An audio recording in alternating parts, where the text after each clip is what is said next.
Yellow Jackets. Everybody get your hands up.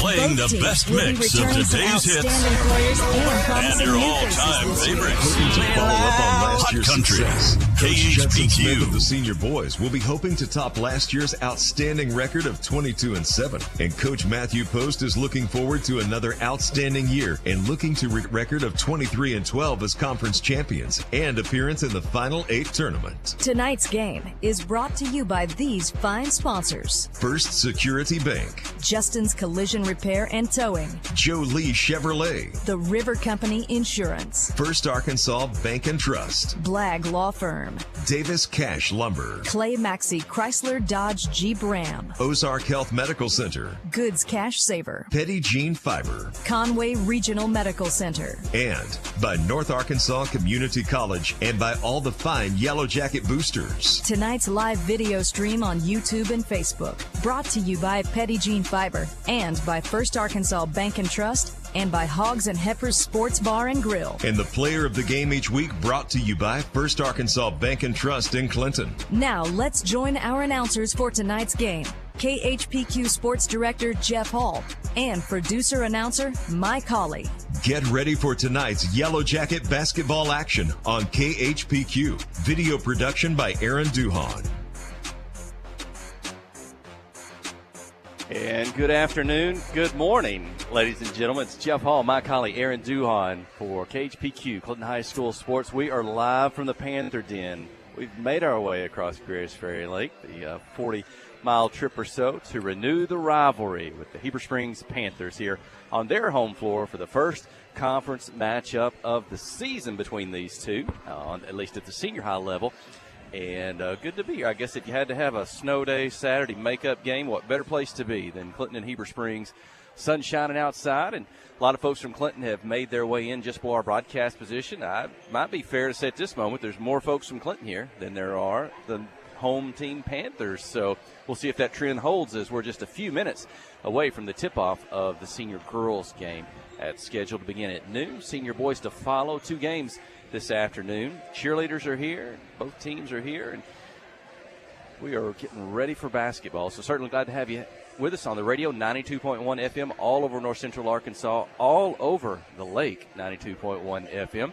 You can listen anywhere in the world at www.khpq.com on your computer. Just go to the homepage, listen live and to the broadcast today. If you got a mobile device, a phone or a tablet, you can download the Hot Country KHPQ 92.1 FM from the Google Play Store for Android devices, the Apple Store for your Apple products. Those live. If you do subscribe to those, or you put, let me know when KHPQ Sports goes live, you'll get a notification on your phone, and you can jump right to it. So we are live. You can watch the broadcast.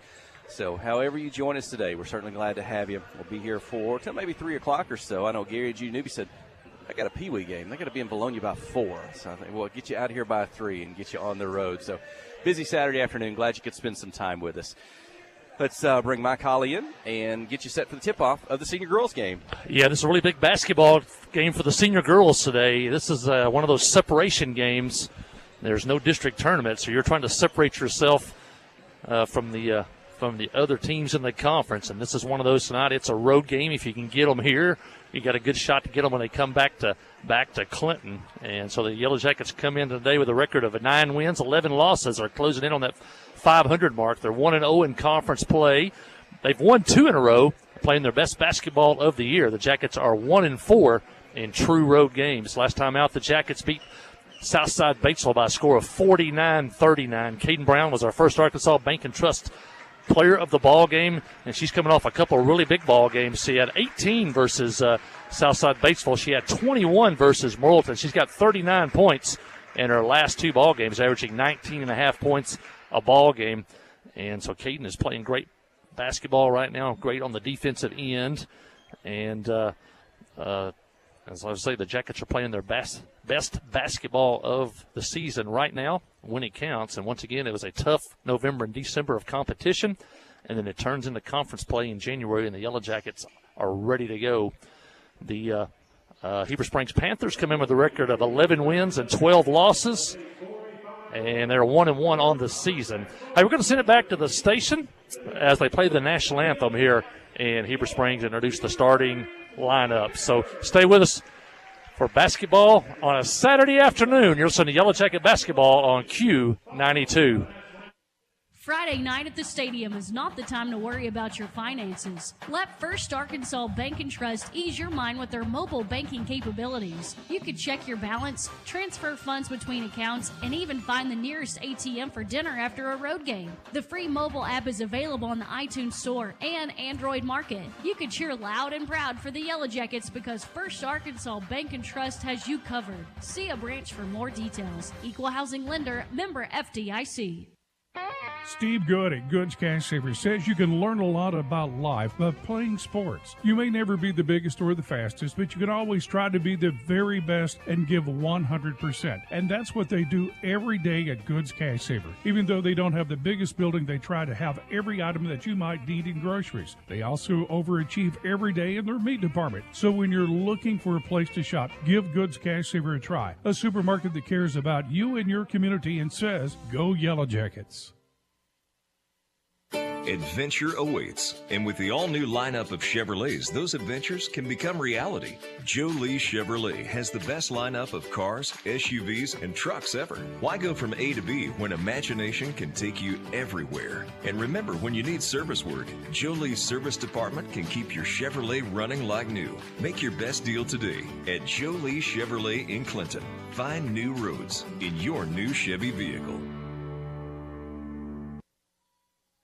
Visiting with Clay Maxey, your hometown Chrysler, Dodge, Jeep, and Ram dealer. Here's something we don't hear anymore. Prices are dropping at Clay Maxey. We've just decided with inflation and the way prices are going up on everybody, we wanted to take a real hard look and see how we could help the community by lowering some of our prices. Across the board, we've done everything that we could do to lower prices on our services, our costs of labor, our used inventory. We've got to do it in order to be responsive to our community and our customers. See the change at ClayMaxeyCDJR.com.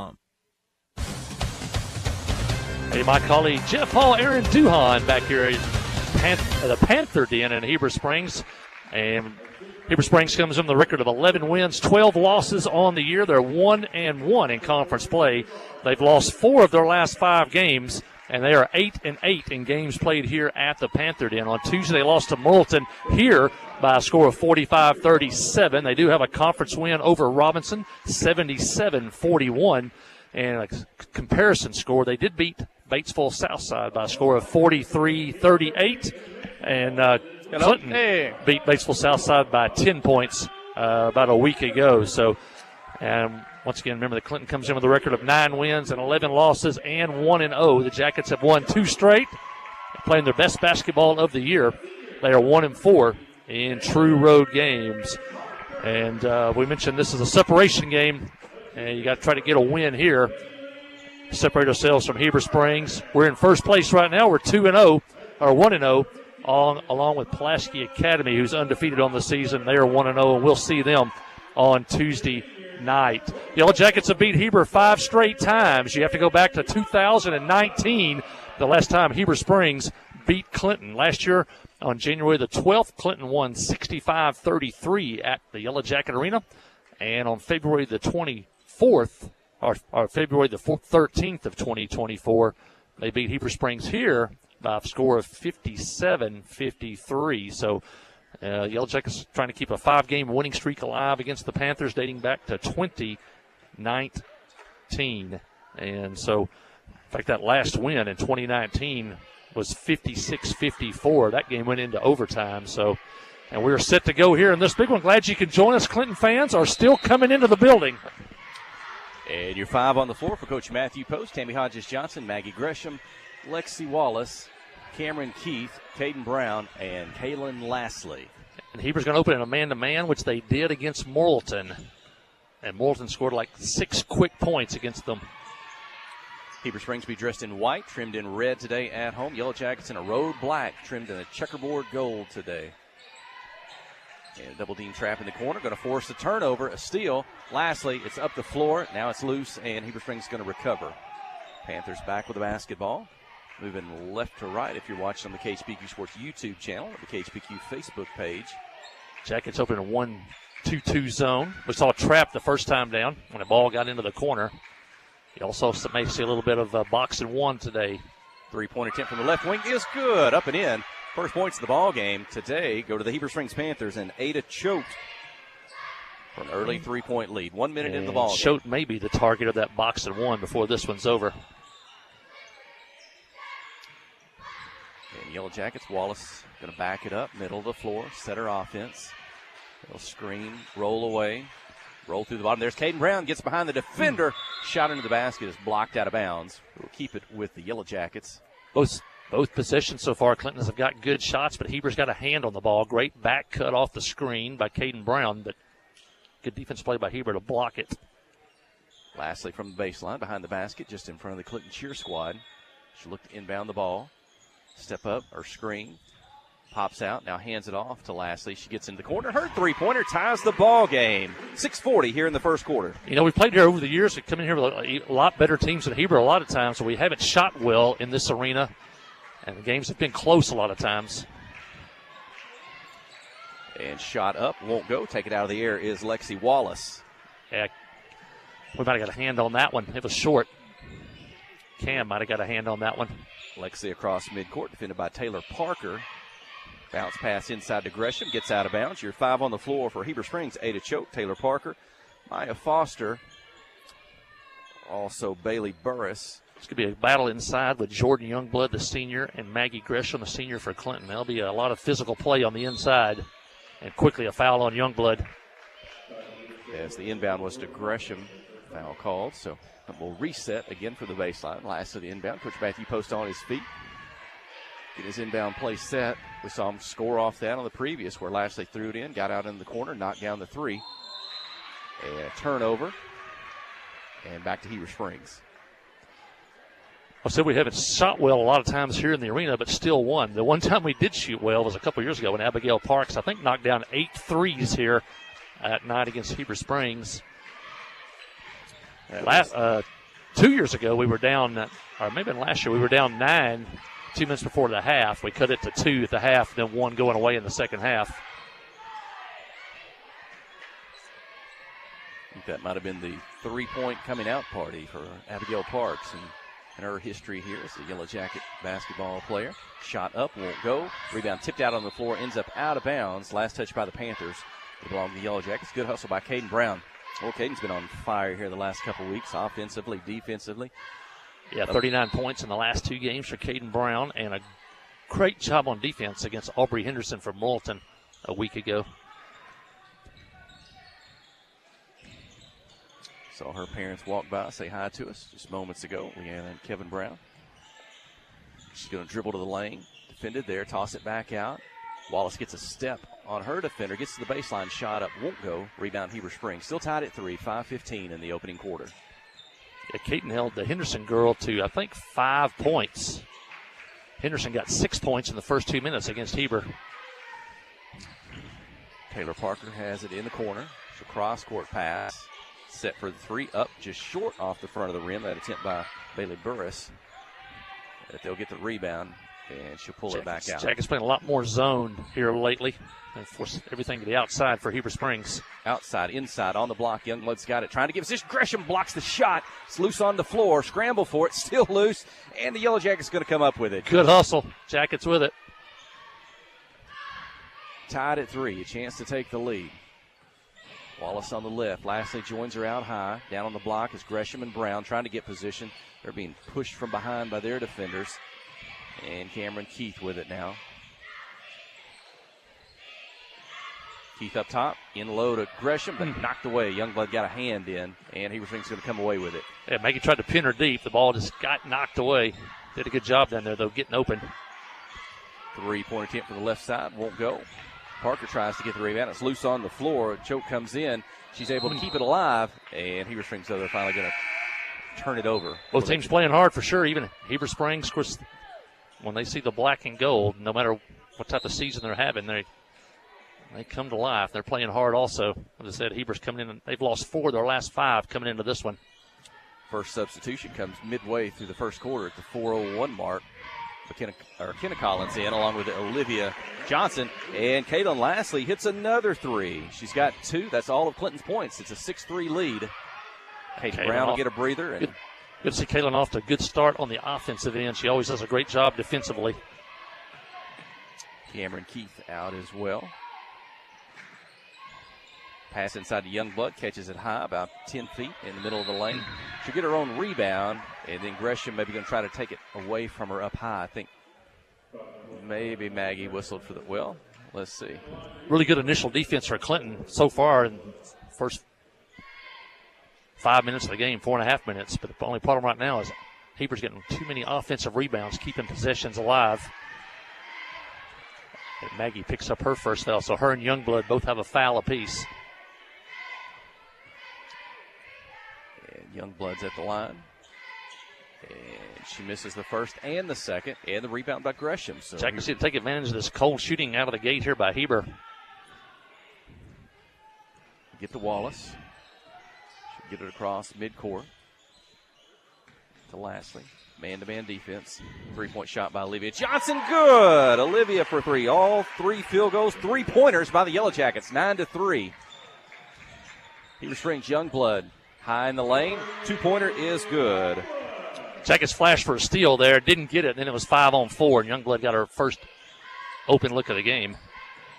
Wallace on the dribble. Right left. Gets by her defender. Takes it to the basket. Off the glass. Good. Lexi Wallace for 2. 11-5.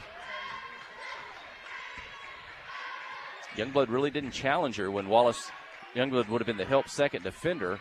And Wallace put it off the glass for the score. Drive and put it off the glass for the Panthers. Maya Foster for 2. So suddenly the offense picking up for both schools. Back-to-back baskets by each team.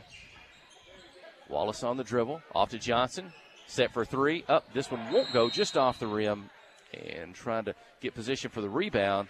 Foul whistled on the Yellow Jackets. Second team foul. And that goes against Skinner Collins. 2:18 remaining in the first quarter. Clinton 11, Heber Springs 7. And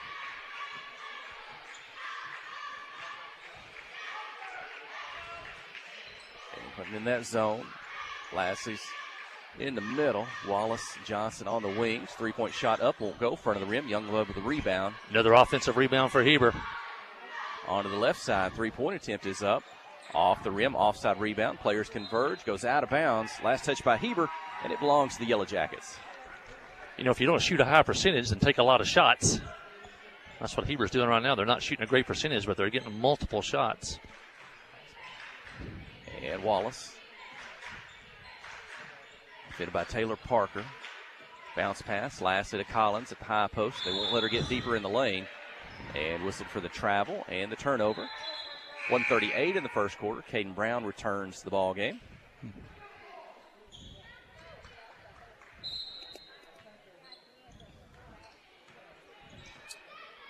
Heber Springs will inbound it. They'll walk it up. Clinton will wait for them. They're all 5 defenders inside the 3-point line. You know, we talked about how aggressive they were defensively, and the victory on Tuesday night kind of really coming out high, made the offense, I think, sometimes set high for Southside Baseball. This time they're going to settle back behind the 3-point line. Pass inside, shot up won't go, but a foul from behind on the shot, resulting 2 free throws for Ella Williams. Ella Williams in the game, another big post player. Coach Spencer gave for Heber now going with the double post players in Youngblood and Williams. Williams was a really good player in junior high. We saw her a lot. Now she's a junior. She'll get the first free throw. 4th Panther to score in the. It's up and it's in. So we got a 2-point ball game. 1:17 in the first.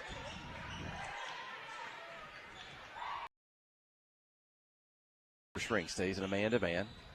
Pass to the Johnson, kick it back out. They'll get it down low to Brown. She's on the block. She'll spin, but there's 2 defenders, and the ball trying to catch up to defend, gets to the basket. Off the glass, good. We are tied at 11, under a minute to play in the first quarter. Foster with that 2. And Wallace quickly, the 3 from the top of the key, won't go. Rebound, Heber Springs. They got a chance to take the lead, this time down the floor. Long pass ahead to Ada Choate. Back to Parker, deep 3 on the right side, up and in. And the Panthers take the lead, 14-11. Wallace across midcourt. Lastly's got 2 threes. Johnson has a 3. Choate, high post, gets it to Wallace. She's outside the lane. She'll turn, spin, get it up with the right hand, miss, get her own rebound. She's fouled. Will the basket count? It does. Lexi Wallace with the chance at the traditional three-point play. Got the ball at the high post there. She was able to go back doors. The defense had to kind of collapse. Didn't hit that first one, but got her own rebound. Knowing her, she kind of drew the body contact and made the shot. And that breaks a 7-0 run by Heber Springs. Kenna Collins back in. Wallace could tie the ball game with 20 seconds remaining in the quarter. She's at the free throw line. It's up, misses off the back of the rim, and the rebound by the Panthers. A 1-point lead and the ball, 16 seconds, clock running.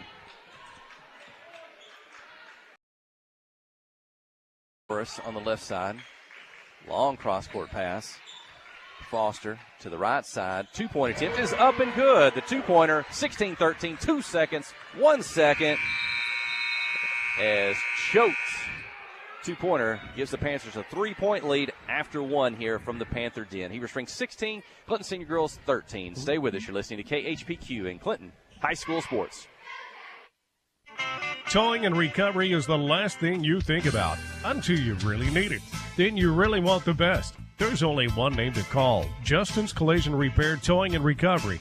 They have the largest and latest model recovery fleet in North Central Arkansas. From small towing to heavy-duty towing, Justin's Collision Repair Towing and Recovery on Highway 65 in Clinton is the one to call, 745-2992. That's Justin's Collision Repair Towing and Recovery, 745-2992. Hi, this is Savannah from North Arkansas College. At North Ark, we realize that all students have obstacles to overcome before enrolling in college courses.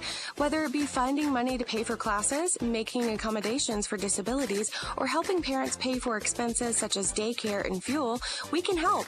To learn more, visit northark.edu/welcome2025 or text our recruiters at 870-621-2941. And remember, at North Ark, we believe in you.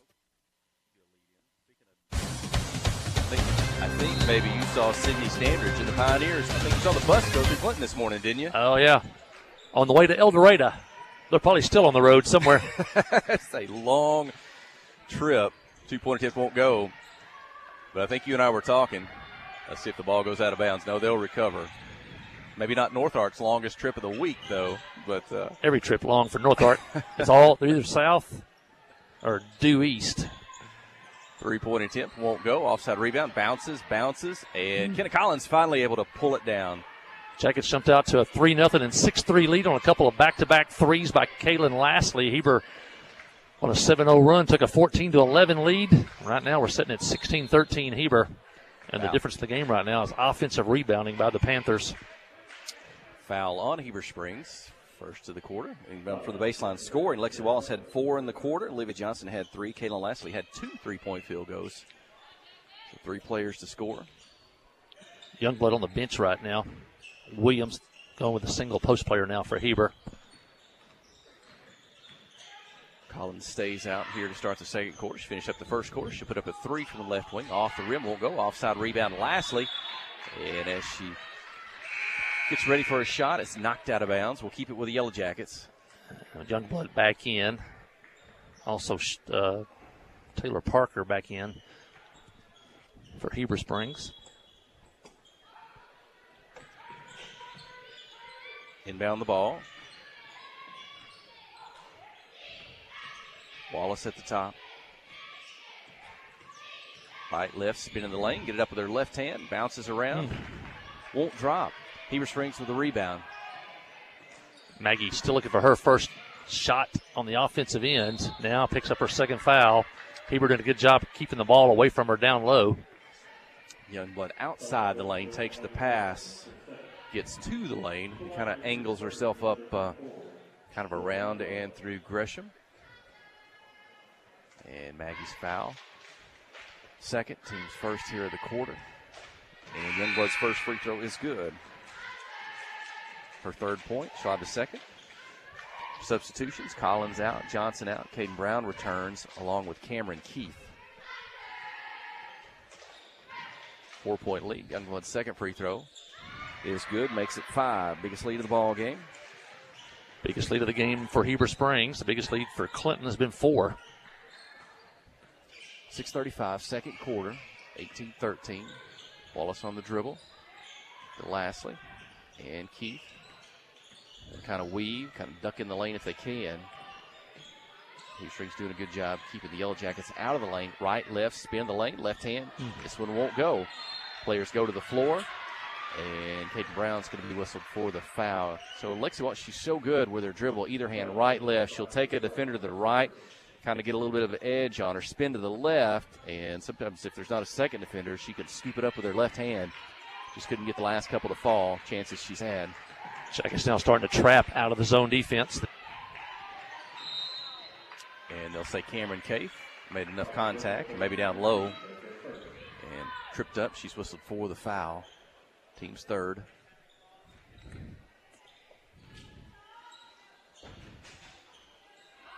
Looking to inbound, and they do.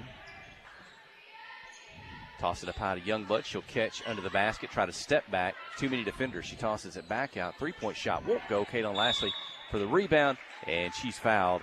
As I believe that's what Taylor Parker may be trying to take the ball away from her.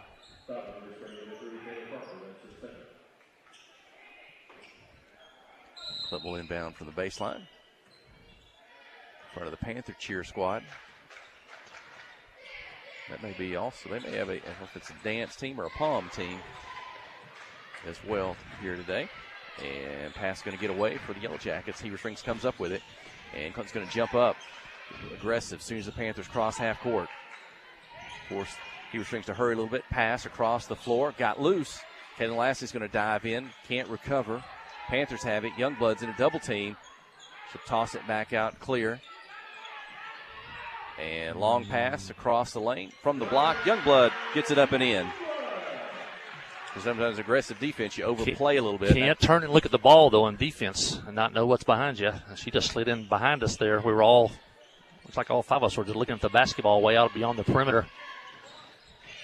Keith trying to get it into Gresham, but it's over her head. And Heber Springs they're comes wanting up to enter with it there, but you got to pick your spots. That was a double team that time. Yeah, once you had a player fronting Gresham as well as behind her, that makes it tough. As if Heber Springs adjust a little bit, anticipating what Clinton's going to do as they've done the last 2 or 3 defensive possessions. Shot up, won't go. 2-pointer good. First basket, now it's a 9-point lead. The 6th Panther to score here in the ballgame. Jackets have not scored in the second quarter. We've played 3.5 minutes. Keith, Wallace, Brown, Lastly, Gresham. Lexi gets in the lane, misses off the front of the rim, gets her own rebound. She steps to the right and puts it off the glass. Good. Lexi Wallace now with 6, 22-15. And that broke a 5-0 run by Heber. Actually, that was an 8-0 run. 3-point field goal by the Panthers. That three-pointer by Ada Choate, and Coach Matthew Post wants a timeout. 4:05 in the second when we return. You're listening to KHPQ in Clinton High School Sports. First Security has been putting our home state first since 1932, helping fellow Arkansans and their families buy homes, grow businesses, and build futures. Today, First Security is still committed to helping you bank better, providing local solutions and local support in the places we love too. It's community banking with people you know and people you know you can count on. First Security. Bank better. FSBank.com. Member FDIC.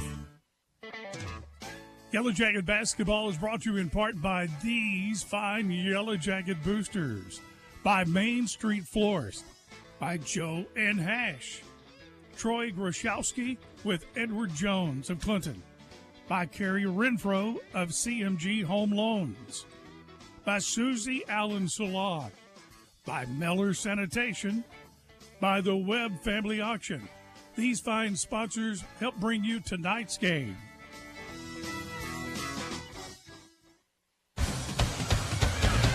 Heber's outscored Clinton 9-2 here to start the second quarter. They lead 25-15, and the Yellow Jackets turn it over. Panthers with the basketball.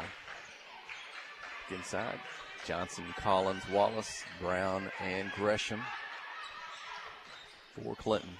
And Peyton Brown picks off the inlet pass. Wow, but it's no knocked call. away. And Heber Springs able to get it back. Brown with a steal. Body contact, turnover, no call. Cheika's got to be thinking now, we got to get this thing into single digits before halftime. Pass inside, catch, players converge. And let's see if that went against Maggie Gresham. That'd be her third. Caden Brown was also there. That will go against Maggie Gresham, her third personal here in the first half. Team has 4, but let's see if Maggie stays in the ball game. Or it's a big foul because Heber can go with 2 post players if they want to. They have earlier. Williams hits the free throw. Her first points of the ball game, 7th. You see, Heber's been able to, like that possession, enter the ball into the post low, and that's where confrontation happens, either score or fouls. The Yellow Jackets have had a hard time. They've been trying to enter it into the post, but Heber's done a good job of keeping it out of the low block area. 27-15. Wallace on the drive, off the glass, good. Lexi Wallace. So, you know, I talked about over the past week or so, kind of quiet offensively games a little bit from Lexi Wallace, kind of Clinton's leading scorer for the most part this year and last year. But today, maybe when points are hard to come by, Lexi is trying to put them in for the Yellow Jackets. Oh, my goodness. Wow. Brown with a clear rebound to reach in by Heber. It's going to be a jump ball. We get the possession, but 2:45. It's a situation we were in the last time. We were down 9 with a couple minutes to go in the first half, cut it to 2. It's 2:40 here. Jackets have got the key right now is get into single digits before halftime. Wallace on the dribble, gets to the free throw line, bounce pass to Gresham, spins by one defender, tries to come up, block it from behind. Foul Finally call. got it in low to Maggie, and there was the confrontation at the basket, and Maggie draws the foul. Stops the clock with 2:29, 2 free throws upcoming. Maggie's been scoring well lately. She has yet to score today. She hasn't had many opportunities. She'll have a second. And Jordan Youngblood returns to the ball game. Ella Williams out. Joins Burris, Parker. And Maggie's second free throw is good. 27-18. 2:28, clock running, second quarter. Panther basketball. Jackets still in the zone defense. Sarah Butler also in the game for Heber Springs. Had a touch there. And Maya Foster. And ball up in the air. Collins comes down with it. So maybe a chance, again, to cut into this lead. Kept the Panthers from scoring that trip down the floor. Get it to Wallace. She'll back up. Collins. And she'll get to the lane. Defender's going to keep her away from the basket. Caden Brown. She'll drive. Get by a defender off the glass. Too hard. Wow. Rebound Heber Springs. Youngblood let her go by. That opened it up for Caden Brown. Just couldn't finish. Youngblood gets it under the basket and puts it off the glass. Good. That's a big 4-point swing. The 2 we didn't get and the 2 on this end. Now 29-18. 8 points for Jordan Youngblood. Lexi Wallace gets the left side. She's open for a 3. In and out, won't go. And Panthers going to chase down the rebound. It's a big minute and a half left here. Jackets down 11.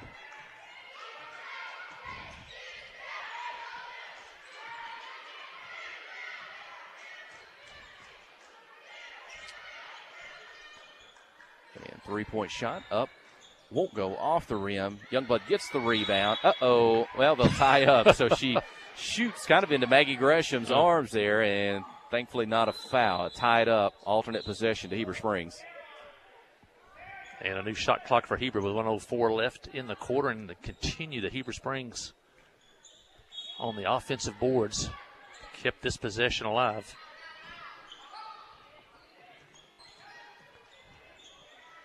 One minute remaining, second quarter. Get it in Youngblood. Left, right, spin. Maggie blocks the shot out of bounds. Keep it with the Panthers. Good defense, held her ground. Blocked the shot. Shot clock at 28. Out behind the 3-point line. Get it into Sarah Butler. And back out high.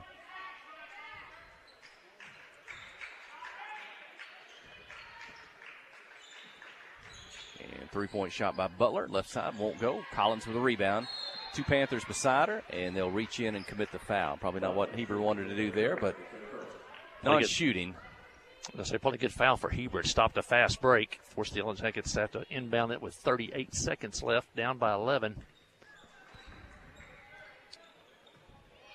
Both teams with 4 fouls, so if there is a foul by either squad, they'll be shooting free throws before we get to the end of the second quarter. Wallace on the dribble. It's about one defender into the lane, blocked from behind, and Heber Springs is going to come up with it. Looks like she had a lane there for a moment. They were able to recover and block it away. Panthers behind the three-point line. Shot clock off. Can play for a final shot. Here we go.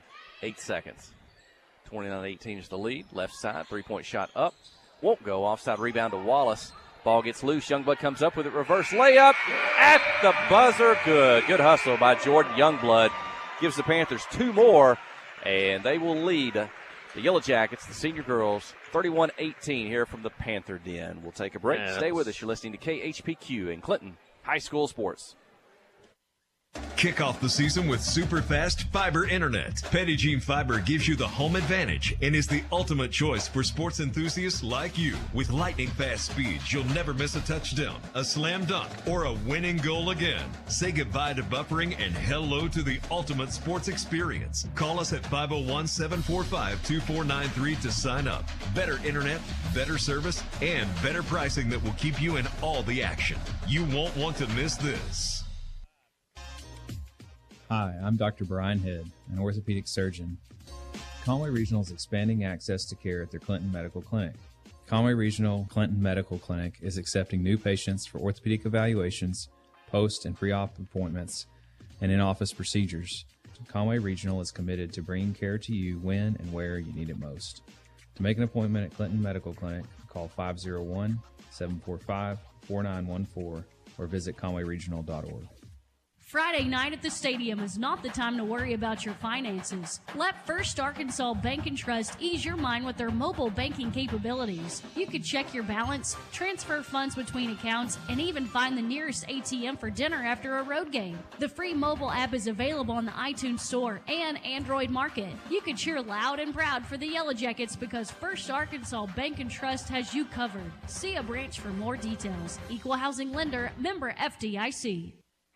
Steve Good at Goods Cash Savers says you can learn a lot about life by playing sports. You may never be the biggest or the fastest, but you can always try to be the very best and give 100%. And that's what they do every day at Goods Cash Saver. Even though they don't have the biggest building, they try to have every item that you might need in groceries. They also overachieve every day in their meat department. So when you're looking for a place to shop, give Goods Cash Saver a try. A supermarket that cares about you and your community and says, go Yellow Jackets. Friday night at the stadium is not the time to worry about your finances. Let First Arkansas Bank and Trust ease your mind with their mobile banking capabilities. You can check your balance, transfer funds between accounts, and even find the nearest ATM for dinner after a road game. The free mobile app is available on the iTunes Store and Android Market. You can cheer loud and proud for the Yellow Jackets because First Arkansas Bank and Trust has you covered. See a branch for more details. Equal housing lender, member FDIC. Adventure awaits, and with the all-new lineup of Chevrolets, those adventures can become reality. Jolie Chevrolet has the best lineup of cars, SUVs, and trucks ever. Why go from A to B when imagination can take you everywhere? And remember, when you need service work, Jolie's service department can keep your Chevrolet running like new. Make your best deal today at Jolie Chevrolet in Clinton. Find new roads in your new Chevy vehicle. F.L. Davis Cash Lumber, your Ace Hardware store, is a proud sponsor of Clinton Yellow Jacket Sports. F.L. Davis Cash Lumber can help with your electrical, plumbing, paint, tools, hardware, and flooring needs. They're a full-service hardware store and lumber yard. F.L. Davis can provide you with everything you need for your residential or commercial projects. The knowledgeable staff is always on hand to answer your questions. Visit F.L. Davis Cash Lumber, your Ace Hardware store. Same place, now Ace. Calling Jeff Hall, Aaron Duhon, and Jared Billings is with us here today from the Panther Den in Heber Springs. And it's been all Heber here in the first half. They lead 31-18. Clinton led 3-0, 6-3, and they led 11-7. And they haven't led since then. The game was tied at 11. And in that second quarter, Heber Springs outscored the Yellow Jackets 15-5. It was 16-13 going into the second quarter. It was Heber Springs 15-5 in that second quarter. Difference in the game really is offensive rebounding. Heber has got multiple offensive rebounds, kept possessions alive. Hadn't really shot great, but they've got so many more shots that it hasn't really bothered them, and they lead 31-18 at the half. Ada Schott has 8 points for Heber. Taylor Parker, 3. Bailey Burris, 2. Sarah Butler, 4. Myra Foster with 4. Ella Williams off the bench with 4. And Jordan Youngblood, the senior, leads the way for the Panthers with 10 points. And that was a big reverse layup at the end of the quarter to make it 31-18. Heber is 4 for 5 at the free throw line today. For the Yellow Jackets, Lexi Wallace leads the Jackets here in the first half. She has 8 points. Maggie Gresham with 1. Olivia Johnson, 3. And Kaylin Lastly with 6. Kaylin has opened the game with 2 3-pointers. Olivia Johnson has a 3. The Jackets are 1 for 2 at the free throw line today, so they haven't got the ball inside a whole lot to draw fouls. Heber's done a good job defensively keeping the ball out of the lane. It's Clinton 0 for 1 at the line in the first half. And the Yellow Jackets have shot a lot of free throws here lately and have shot them well. And just haven't been able to get to the line so far tonight. Only 2 free throws and 1 for 2 at the line. Schedule coming up next week. Jackets will be on the road for big conference games at Pulaski Academy. That's on Tuesday night in West Little Rock. On Thursday, the junior Jackets and 7th graders will travel to Malvern to take on the Leopards in conference action. And that'll be a trip. That's a couple hours down to Malvern. On the 24th, that's Friday night, the Yellow Jacket boys, senior boys, will travel to Central Arkansas Christian.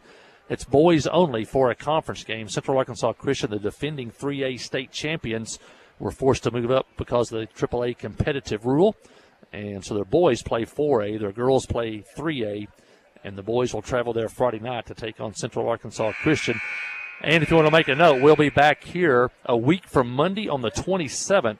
Here at Heber Springs, it'll be junior high conference night, and junior high teams will be here at Heber Springs on the 27th. And the big news, if you don't know by now, you probably do, but the Yellow Jackets and Clinton Public Schools were awarded the 4A regional tournament. And so the last 3 days of February and the first day of March, we'll have great basketball action at Yellow Jacket Arena, a regional tournament. Some of the best teams in the state will be here, including probably the number 1 boys team in the state in Little Rock Mills.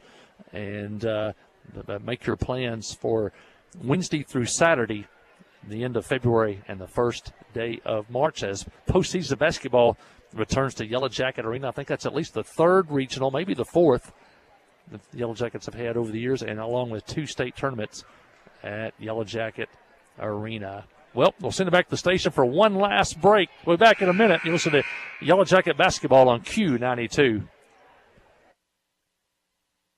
Visiting with Clay Maxey, your hometown Chrysler, Dodge, Jeep, and Ram dealer. Here's something we don't hear anymore. Prices are dropping at Clay Maxey. We've just decided with inflation and the way prices are going up on everybody, we wanted to take a real hard look and see how we could help the community by lowering some of our prices. Across the board, we've done everything that we could do to lower prices on our services, our cost of labor, our used inventory. We've got to do it in order to be responsive to our community and our customers. See the change at ClayMaxeyCDJR.com.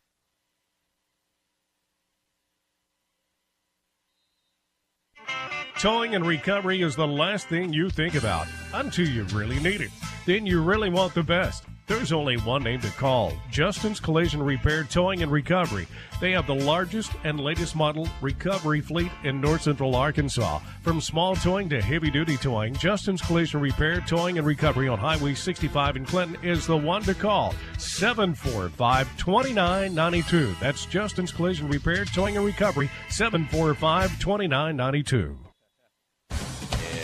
Quickly, we are underway here in the second half. Yellow Jackets get a 2-point field goal by Cameron Keith. 31-20 down the floor. Ball goes out of bounds. Officials look like they confer, and they say Heber Springs basketball. Yeah, we had about a little over a minute on the clock, and all of a sudden they cleared the clock, and the ref said, let's go. But Cam Keith did score, and the Jackets are back to 11. Hey, it's a Saturday afternoon snow day game, but we've got a good crowd. And there are, I think, more Clinton folks here than there are Heber Springs Panthers here. Coach Post took almost all of his halftime time, and the girls have come out with some intensity here to start the second half. And Youngblood gets fourth the pass foul in the lane. Maggie reaches in to take it away. Youngblood goes to the floor. And I think you're right about that. Maggie Gresham's fourth personal foul here, less than a minute into the third quarter. That is huge because of the two post players that Heber can play, and we've already seen how good they've had offensive rebounding in the first half. Got to have Maggie in the game. Hey, the ball. What happened? Wow. The fans saw You can run that on the replay. That was a foul on a loose ball, and she's getting 2 free throws.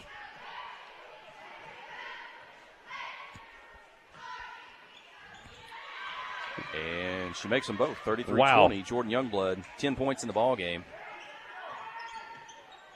And Wallace, Lastly, Brown, Keefe, and Gresham on the floor. Wallace led the Yellow Jacks with 8 points in the first half. Kaylin Lastly had those 2 threes to start the ball game, but they've held her scoreless since. She's on the drive, gets the lane, tosses it back out. Caden Brown weaves into the lane, won't go. Lastly goes to the floor, and a foul's going to be whistled on the Panthers. You can get it all back at one time. The Jackets down by 13, so you got to start whittling it away. And once again, your goal now is get into single digits, low single digits going into that fourth quarter. Gresham down the ball, gets it back. That's Brown to Gresham. Back to Caden. Her shot in the lane won't go, but she's fouled. And Caden Brown will go to the free throw line. She was scoreless in the first half. Let's see if she can get on the board here. Yeah, 2 of your top scorers as of late. Caden Brown had 38 in the last, or 39 in the last 2 games. And along with Maggie, they have combined for now 2 points so far in the ball game. Maybe this will get Caden going. Jackets have had 2 possessions in the lane and have drawn 2 fouls here in the third quarter. The second rebound to Heber Springs. 33-21 is your score. 6:40 here in the third quarter.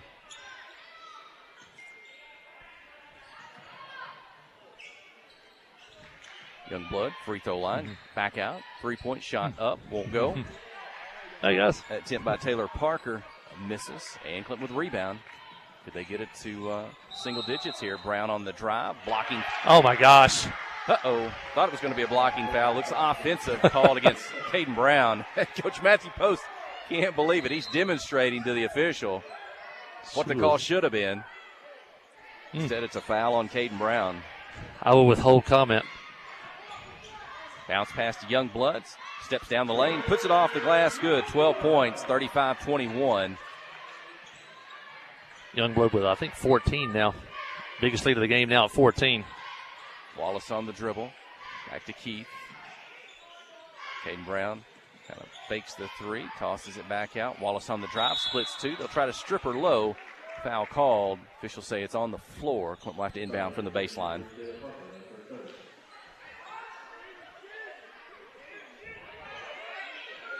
Now the Clinton fans say that was a shooting foul, and the officials conferred. He said, no, I called that on the floor. Definitely a lot closer to shooting foul than the Heber fan on the shooting foul. Gresham, reach-in called on Heber Springs.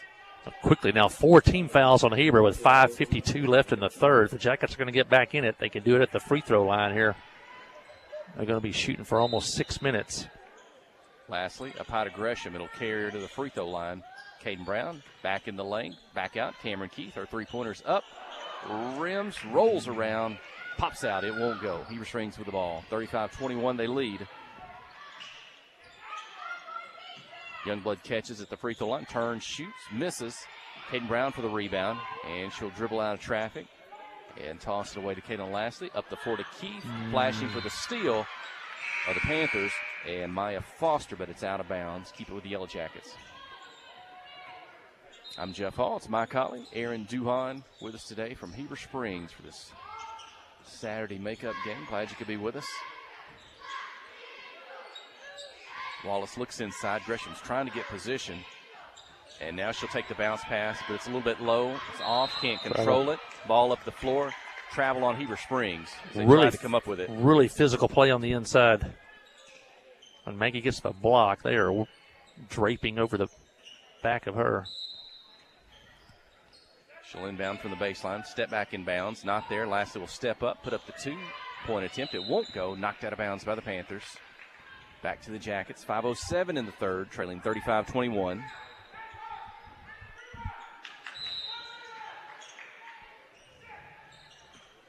Lastly, up high to Caden Brown. She'll turn, drive the baseline, take on two defenders, and she's fouled. Caden Brown to the free throw line, and maybe more importantly, as you just noted, that's going to be the 5th team foul on Heber Springs. So 5:03 to go in the third quarter. Any fouls the remainder of the quarter, Clinton will be shooting 2 free throws. Jackets have shot the free throw wells as of late. Against Batesville Southside, they were 12 of 14. Against Morrilton, 13 of 15. They've hit 20, in those two games, 25 of 29. That's 86%. They also had an 11 out of 12 game against Star City. Well, Caden goes 1 for 2 on that trip. And 35-22, Clinton trailing by 13. So far today, 3 of 6 at the line for Clinton. Bailey Burris with it, number 10 for the Panthers. Get it just inside the free throw line, and a foul is going to be called on the shot attempt by Ella Williams. Results in 2 free throws, and Cameron Keith whistled for the foul. Her second, the team's third here in the third. Williams 2 for 4 at the line today. And she gets the first. All her points from the free throw line. They've already shot 12 free throws. This will be free throw number 12 for them. And the second. 4 points for Williams on the day, 37-22. Olivia Johnson set to return at the next break in the action. Keith on the dribble. Gets to the lane. Defender there. Back to Wallace. She'll get just in front of the free throw line. The runner shot up, won't go. And she'll try to swipe it away on the rebound for the Panther in front of her. Whistled for the foul. Team's fourth. Lexi Wallace, her first. Olivia Johnson checks in. Hit a first shot of the day for a 3. But we need Olivia to get going here. She has the capability to shoot us back into it. And Clinton with a 1-3-1 up at midcourt. Lastly at the top, Brown, Johnson on the sides, Gresham in the middle. And Lexi Wallace, she's going to run the baseline side to side. Panthers working at cross-court pass, diagonal passing. That's what you got to do to attack a 1-3-1. Three-point attempt won't go. Lastly comes in for the rebound. It's knocked loose. It's on the floor. And Panthers, I think, going to travel with the basketball. And back to the Yellow Jackets. Exactly 4 minutes to go in the third quarter. Yeah, still a lot of time left in this one. Got to get going and get some multiple baskets. We haven't had back-to-back baskets in a while. Gresham wants the ball. She pins a defender behind her. Pass knocked out of bounds. Keep it with the Yellow Jackets. Gresham aggressive offensively. She's got Ella Williams behind her. Kind of wants it again. Johnson can't get it to her. And Coach Matthew Post takes a timeout. 3:50 in the third when we return. You're listening to KHPQ and Clinton High School Sports.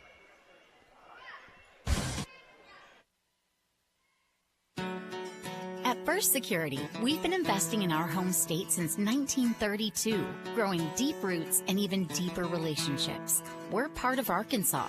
It's part of us. Today, First Security puts all of that history and stability to good use for you, pouring our resources into the people and places we love best. Arkansas communities, Arkansas families, and Arkansas futures. First Security. Bank better. fsbank.com, member FDIC.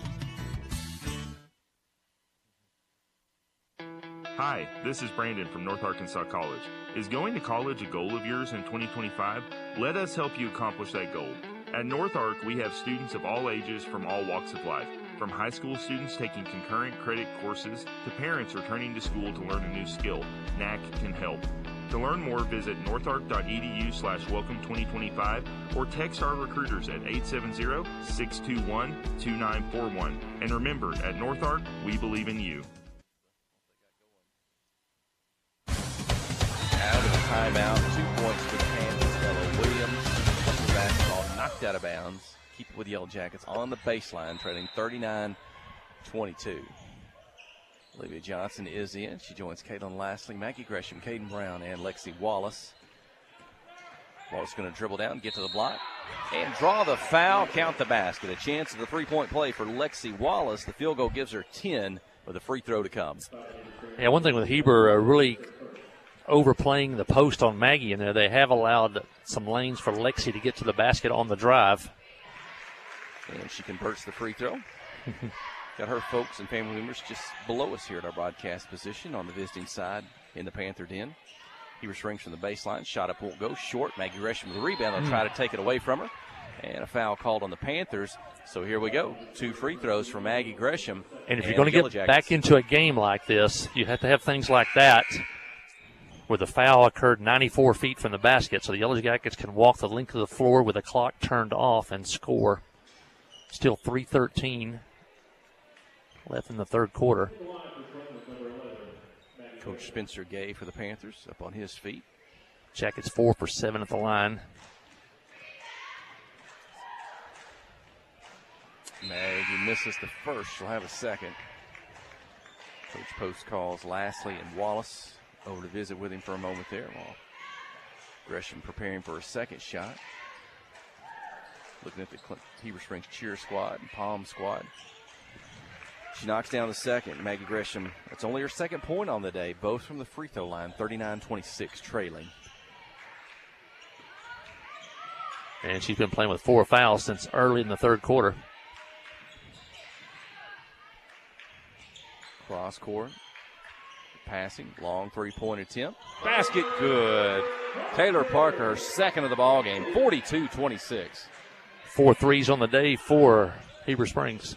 Quickly down the floor, Olivia Johnson tries to answer with a three. It won't go. The rebound long on the right side. Kaylin Lastly chases it down. Lexi Wallace has it. Her open three is good. Lexi Wallace, 42-29. 2:34 in the third. So Lexi really the only one able to score for the most part since the first quarter. There's a steal, maybe a chance for back-to-back baskets. They get it to Johnson. She's ahead 2-on-2. Lastly in front of her. Olivia pulls up in the lane, and the two-pointer good. Smart play. Drew the defender kind of laid off because it was 2-on-2, and Olivia pulled up and hit it, and the Jackets have scored 5 straight. 42-31. Coach Spencer Gay wants a timeout for the Heber Springs Panthers. Let's go ahead and keep it here in our broadcast position. Hey, got a lot of folks. We always get a lot of folks that listen on odd times, like a day game, and far away. So we got a lot of viewers watching in today on YouTube and listening in on 92.1. Hey, we got it from all over. We've got the mayor of Banner Mountain, Chartrice, is listening in today. You cross over to Holly Mountain. We got Miss Chan and Mr. Bill. They're watching in today. And then even all the way down to Choctaw, the mayor down there, Sam Shannon and Miss Becky, all watching and listening in today. And all Yellow Jacket fans from all over the area, in-state and out-of-state. So we're glad to have you this afternoon for this afternoon special. And hopefully Lady Yellow Jackets can rally for us here. So out of the timeout, Panthers with the basketball, 2:10. Lead by 11. Long pass down the floor, out of bounds. A turnover. Clinton another chance here. Hey. Baskets. Hey, Mr. Wade is here. We have not seen Mr. Wade Smith in a while. That's head coach Judson Smith's dad. And his daughter Elena, who's an elementary teacher at Clinton Elementary. Lastly's three-pointer is up, won't go. Brown tips the rebound, but Panthers able to come up with it. Boy, the Jackets could have chipped it under 10 right there. Need another defensive stop. Burris, number 10, has the ball on the left side. Down to the corner. Bailey Burris gets it back. It's that 1-3-1. Left side, three-point attempt by Choate. Up, long, won't go. Johnson with the offside rebound. Back to Leslie. They'll take it away from her. And travel and turn it over back to Yellow Jackets. Well, if you don't call a foul there, you at least call a jump ball. The ball was in Clinton's possession. The official allowed her to take the ball away from Lastly and then did call her for a travel. Chance to get into single digits. Just moments ago, it was 37-22. Kenna Collins in, number 13 for the Yellow Jackets. Lastly gets a breather. So Collins, Brown, Wallace, Johnson, Gresham. Three-point attempt by Collins. Won't go. Rebound Heber Springs. Had a good look, just a little bit short. Youngblood, Maya Foster, almost threw it away. Burris gets it back. Youngblood's at the free throw line. Forced to toss it back out. Gresham's stepped up and defending, playing with 4 fouls. And Johnson knocks away momentarily. Panthers recover. Shot clock at 10. And Caden Brown able to come up, get a hand on that pass, knocks out of bounds. Heber Springs will have it, but it's going to be near midcourt with 6 seconds on the shot clock. Yeah, got to have a defensive stop here. 6 seconds, 45 on the game clock. Got to get out on Schultz. Don't on the foul. Right side, long three-pointer attempt, almost out of bounds. It's up. It won't go. Panthers come down with a rebound. Collins reaches in, ties up, alternate possession to Clinton. Good That's a big effort. play by Kenna Collins. She just created a possession for Clinton after Heber had the possession, and the Jackets have a chance to get into the fourth quarter in single digits. Shot clock, game clock, about a second differential. 28 seconds. Wallace with it to Brown. Bounce pass to Gresham. Turns, spins, bounces. Gets knocked loose. It's on the floor, tied up. So alternate possession will go back to Heber. Yeah, when they drop it into Maggie, when she does get it, they're going to drop the second defender on top of it. And when she put the ball on the floor, it's enough to knock it away. Maggie's a good passer, too. And sees that second defender coming down, just kick it to the corner for a three. Panthers across midcourt. 12 seconds. Into the corner. Quick three is up. It won't go. Collins takes it out of the air. A lot of time. 7 seconds. Ahead to Johnson. She's on the move. She's in the lane. Scoops it up off the glass. Won't go. Tipped out. Put back Wallace. Good for two. Lexi at the buzzer. Pulls the Yellow Jackets back to single digits. We're going to go into the fourth quarter. It's Heber Springs 42, Clinton 33. You're listening to KHPQ and Clinton High School Sports. The Black Law Firm is a proud supporter of Clinton High School Yellow Jacket sports. When you need an attorney, call the Black Law Firm. Whether it's an injury accident, criminal defense, DWI, family dispute, Ralph Blagg believes in equal justice for all. Now located in the shopping center at 244 Highway 65 South or on the web at blaglaw.com. The Blagg Law Firm, a proud supporter of Clinton Yellow Jacket sports. Kick off the season with super fast fiber internet. Petit Jean Fiber gives you the home advantage and is the ultimate choice for sports enthusiasts like you. With lightning fast speeds, you'll never miss a touchdown, a slam dunk, or a winning goal again. Say goodbye to buffering and hello to the ultimate sports experience. Call us at 501-745-2493 to sign up. Better internet, better service, and better pricing that will keep you in all the action. You won't want to miss this. And with 3 minutes to play in the third quarter, the Yellow Jackets trailed 37-22. And over the final 3 minutes, the Yellow Jackets outscored Heber 11-5, and they've cut the game to 42-33, and they'll have the ball to start the fourth quarter.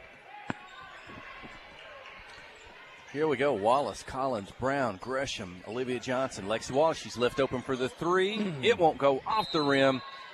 Brown over the top for the rebound. I think she's going to be whistled for the foul. Well, Jackets have had some good looks on some threes, and they've hit some. 1, 2, 3. We've had 4 on the game. And that would have cut it to 6. Caden Brown's third personal foul. And a travel, no call. Double team. Caden's going to reach in, try to take it away. And, well, I thought he was going to call a foul on Caden Brown. Did he tie it up? Clearly a walk before all that started. Oh, Heber Springs got the timeout. Saved a possible turnover. They got the timeout. So we'll go ahead and take this one. Stay with us. You're listening to KHPQ and Clinton High School Sports. Towing and recovery is the last thing you think about until you really need it. Then you really want the best. There's only one name to call, Justin's Collision Repair, Towing and Recovery. They have the largest and latest model recovery fleet in North Central Arkansas. From small towing to heavy-duty towing, Justin's Collision Repair, Towing and Recovery on Highway 65 in Clinton is the one to call, 745-2992. That's Justin's Collision Repair, Towing and Recovery, 745-2992.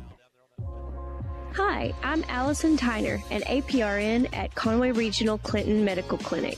At Conway Regional Clinton Medical Clinic, our primary care providers are dedicated to comprehensive care while working alongside our specialty care providers such as cardiology, general surgery, orthopedics, and pain management. To make an appointment with me, call 501-745-4914 or visit conwayregional.org. Well, after they sorted all that out, they didn't call a walk. They didn't call a jump ball. They gave Heber a timeout, but the Jackets come away with the rebound and a chance to cut the lead under 9. Olivia Johnson on the dribble into the lane. Can't get it to go. Players battling for it. Out of bounds. Keep it with Clinton. 7:07 in the 4. Jackets are getting shots. Just got to pick up the percentage. Caden Brown to inbound the ball from the baseline. She gets to Gresham. Step back. Hand it to Brown in the corner. The three-point field goal is good. Her first field goal of the day. Pulls the Yellow Jackets within 6. 14-5 and a run steal. for the Jackets. Maggie Gresham ends up with it. Lexi Wallace on the dribble down the floor. Gets by one to Pfister. Into the lane. Wallace for 2. 16-5 run by Clinton. Who would have thought it? The third quarter, 6:40 remaining. And here comes the noise from the Yellow Jacket fans. Blois Heber throws it away. They're going to take a timeout. Let's keep it here. 6:34 in the 4th. Heber Springs 42, Clinton 38. And for the first time tonight, Heber's had to play with some pressure on them in the final couple of minutes of the third quarter, the first minute and a half of the fourth quarter, and the Yellow Jackets have been on a run. It was 37-22 Heber with 3 minutes to go in the third quarter, and from that point on, that is what is that? 17-5 run for Clinton. It's now 42-38, and the Clinton crowd is into the ball game. And boy, they would like nothing better than to pull one out of the hat here after they've trailed. Actually, we've trailed. It was tied at 11 late in the first quarter. From that point on, the Yellow Jackets have trailed. Heber hit a 3, made it 14-11, and they've led since then. And the Jackets are trying to pull one out of the fire. Remember, this is a conference game. So there's some years these teams are 2-year cycles. These teams are not grouped in the same conference. They are this year. Clinton's already got, 2 conference wins on the season over, Morrilton and, just 1 conference win. And so looking to, like to come up with one here. The ball trailing by 4. 6 minutes, 30 seconds. Lexi Wallace, man-to-man by Heber Springs. And pass down low to Brown, blocked out of bounds. Keep it with the Yellow Jackets. Good entry, though. Got the ball deep.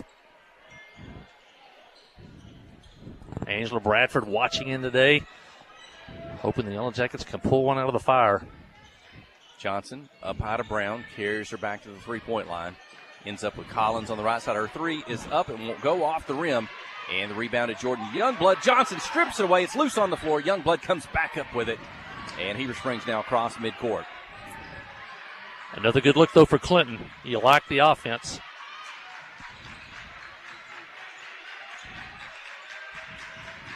Brown at the top, that 1-3-1. Jackets a 1-3-1 now. Caden Brown the top, trying to keep up from switching sides on the floor. Into the corner, Jordan Youngblood for 3. It's up, short off the rim. Rebound Heber Springs. Putback is up and in. And the 2-pointer by Bailey Burris, her 4th point. Lead back to 6. The offensive rebound, that's been the bugaboo so far today, and Heber misses the shot, gets the offensive rebound. Kenna Collins steps up for 3, had an open look. It won't go. Rebound Heber Springs, 5:30 remaining. And pressure high on the floor. Double team Collins and Brown. And I think they're going to whistle Kenna Collins for the foul. She reached in, knocked the ball away, but whistled for the foul. Clinton's 2nd here in the quarter. Critical moment here. A lot of times teams will come from far back, catch up, and then take a breath and allow the other team to pull back out again. Well, we need a defensive stop here. Don't let Heber extend the lead. Pass inside. Williams gets in the lane, puts it up, and it drops through. Ella Williams with 8 points. Now 4 straight for Heber. And 5 minutes remaining. Lexi Wallace, defended by Taylor Parker. Williams, Johnson at the free throw line, bounces around, bounces off. Collins trying to come up with a rebound, and foul's going to be called. That will send Kenna Collins, not to the free throw line. Clinton will have to inbound from the baseline. Jackets continue to get open looks. You like that. You got to start knocking them down.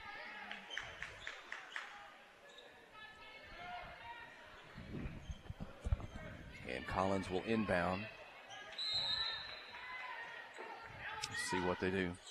Brown comes to the lane, can't get it to her. Up high to Gresham, a little bit long, gets behind her. Heber Springs comes up with it. They've got a run out. Defense won't catch her. Off the glass, good. Maya Foster for 2. Coach Matthew Post wants a timeout. 6-0 run by the Panthers. They lead 48-38. 4:44 remaining in the ballgame when we return. You're listening to KHPQ in Clinton High School Sports. Steve Good at Goods Cash Savers says you can learn a lot about life by playing sports. You may never be the biggest or the fastest, but you can always try to be the very best and give 100%. And that's what they do every day at Goods Cash Saver. Even though they don't have the biggest building, they try to have every item that you might need in groceries. They also overachieve every day in their meat department. So when you're looking for a place to shop, give Goods Cash Saver a try. A supermarket that cares about you and your community and says, go Yellow Jackets.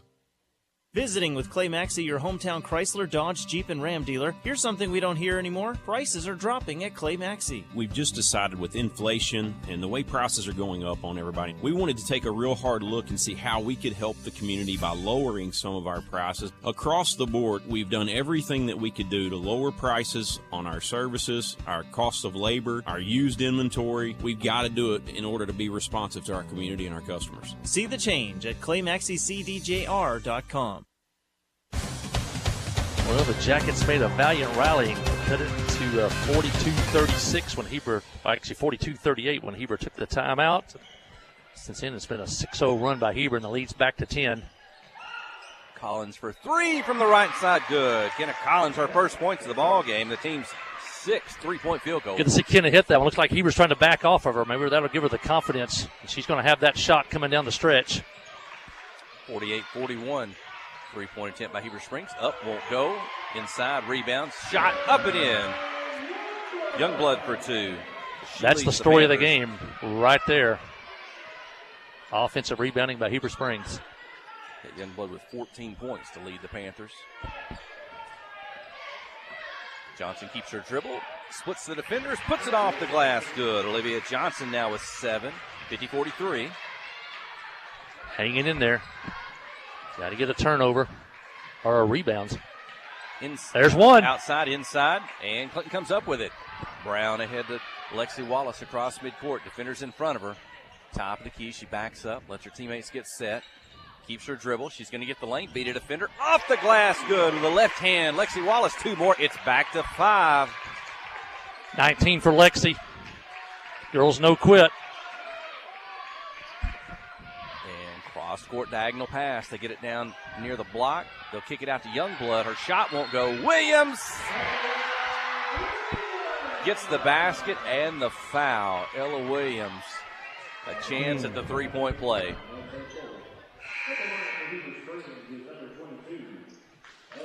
Well, Heber looks like they're doing a good job of attacking that 1-3-1 at times. They're making those diagonal passes, getting their players in position to take the pass. As Williams misses the free throw. But Youngblood with a rebound. She'll get it back to Williams. She's free throw line extended. Misses a shot. Olivia Johnson with a rebound. Ahead to Lexi Wallace. Down the floor, defender in front of her. She's going to pull up, toss it up high, and it drops through. Wallace for 2 more. 20 for Lexi. And once again, these girls no quit. They've cut it from 10 back to 5 twice.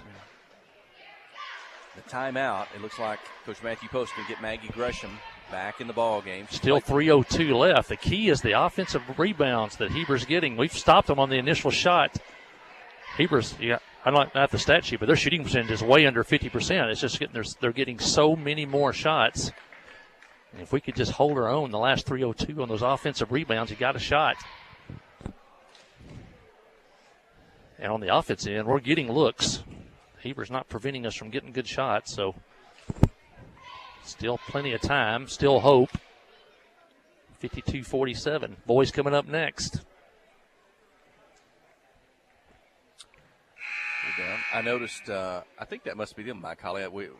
The senior boys have one of the best senior girls teams in the state following them around. I think that may be the Greers Ferry West Side girls that are back again watching the Clinton senior boys. They're down on the front row right now behind our girls, and they've made a lot of trips lately, following things. And if you want to see some good basketball, you can go watch the Lady Eagles. I think they're going to host a regional and or state tournament as well. Regional, yeah.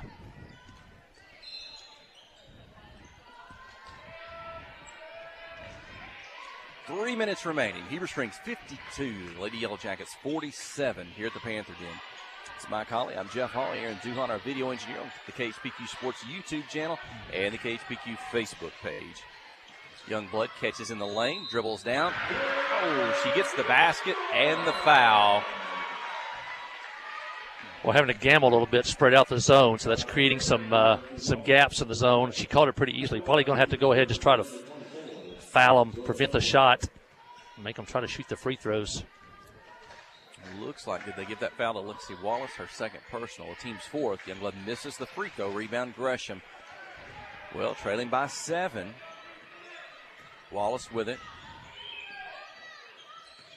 Olivia Johnson gets the lane, kicks out to Collins. Her three-pointer is up and good. Back-to-back threes by Kenna Collins, 6 points. And it's a 4-point game again with 2:25 to go. Kenna back-to-back three. She's feeling the confidence. Now we got to get the basketball.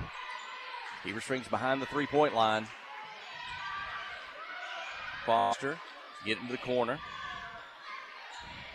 Parker, Youngblood, free throw line, dumps it to Choate on the block, and her 2 is up and in. You know, the ball to the high post, that's usually what happens. The low post area is usually open. Wallace on the dribble, gets to the lane.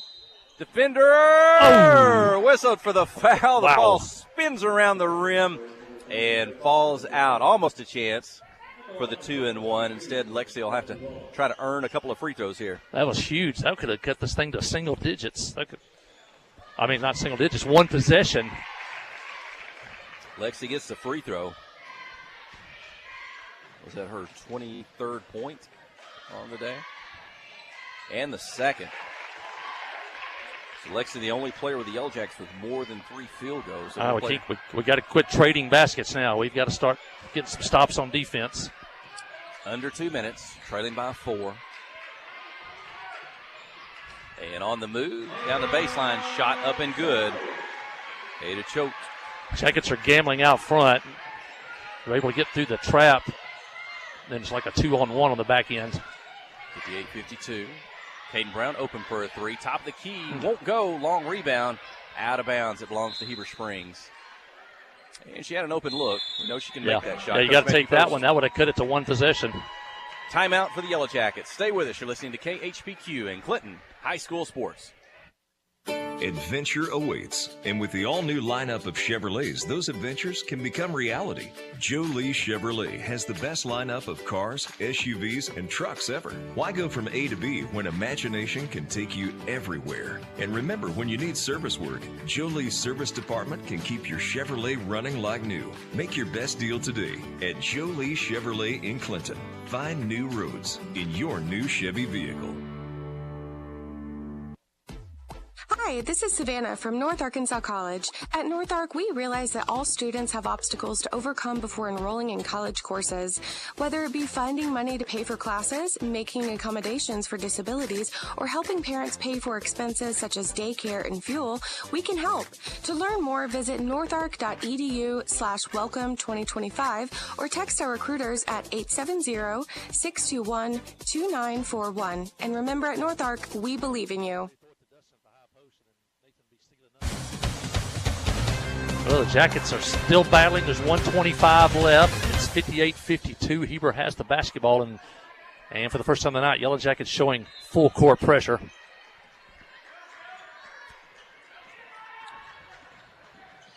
And in the backcourt, Brown, Wallace, Johnson will throw it over the top. They'll get it to Youngblood.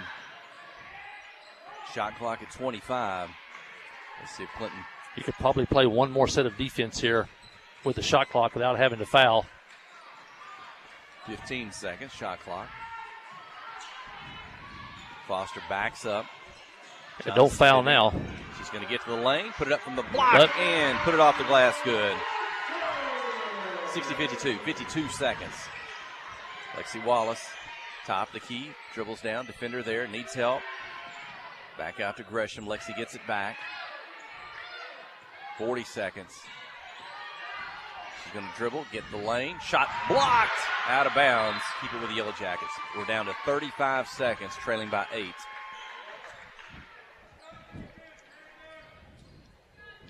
Shot clock down to 16. Heber used a lot of time on their last possession. The Yellow Jackets have been forced to eat up a lot of clock here trying to get a shot off. Kenna Collins, three-pointer, top of the key. This one won't go, back of the rim. Heber Springs comes up with the rebound. We're down to 25 seconds, and now You'll have to foul now. May not be enough time. Youngblood, 15 seconds. 60-52. Down to 12. Heber Springs just able to play keep away with the shot clock off. Olivia Johnson reaches in, makes the foul, but we're down to 7 seconds. And it looks like the Lady Panthers are going to get the win today. Actually, this is pretty big. You can take tiebreaker points. You can have up to 10 in case these two teams tie head-to-head. Heber looking to get their 9th and 10th tiebreaker point. And it'll be a big possession for Clinton. They need to score on the other end whether they win or not now. First free throw up and good by Burris. Misses the second. 5 seconds for Wallace down the floor. She's going to get to the lane. Left hand, put it up. And there it is. You called it. Lexi Wallace will finish for a 2. And it may not be much consolation for them today, but we'll see come late February how that plays out. 61-54. First win for Heber Springs over Clinton since 2019. That breaks a 5-game winning streak for the Lady Yellow Jackets, and they'll pick up their first conference loss of the season. Hey, stay with us for the post-game show. Listen to Yellow Jacket basketball on the Yellow Jacket Sports Network. First Security has been putting our home state first since 1932, helping fellow Arkansans and their families buy homes, grow businesses, and build futures. Today, First Security is still committed to helping you bank better, providing local solutions and local support in the places we love too. It's community banking with people you know and people you know you can count on. First Security. Bank better. FSbank.com. Member FDIC. Wherever the river flows and however the game goes, the River Company is a proud sponsor of Clinton Yellow Jacket Sports. Just like in sports, you want someone who has your back. The professional team at the River Company Insurance does just that. They'll work hard to find you the most coverage at the best possible price. Whether it's business, farm, ranch, personal, or automotive, the team at the River Company will get you exactly what you need. Sports is a team effort, so come join the team at the River Company. F.L. Davis Cash Lumber, your Ace Hardware store, is a proud sponsor of Clinton Yellow Jacket Sports. F.L. Davis Cash Lumber can help with your electrical, plumbing, paint, tools, hardware, and flooring needs. They're a full-service hardware store and lumber yard. F.L. Davis can provide you with everything you need for your residential or commercial projects. The knowledgeable staff is always on hand to answer your questions. Visit F.L. Davis Cash Lumber, your Ace Hardware store. Same place, now Ace.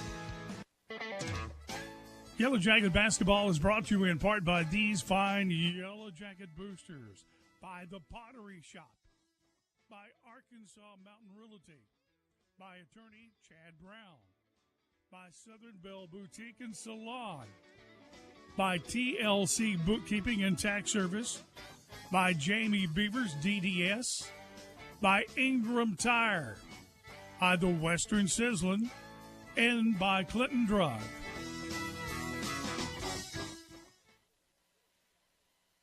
Friday night at the stadium is not the time to worry about your finances. Let First Arkansas Bank and Trust ease your mind with their mobile banking capabilities. You can check your balance, transfer funds between accounts, and even find the nearest ATM for dinner after a road game. The free mobile app is available on the iTunes Store and Android Market. You can cheer loud and proud for the Yellow Jackets because First Arkansas Bank and Trust has you covered. See a branch for more details. Equal housing lender, member FDIC.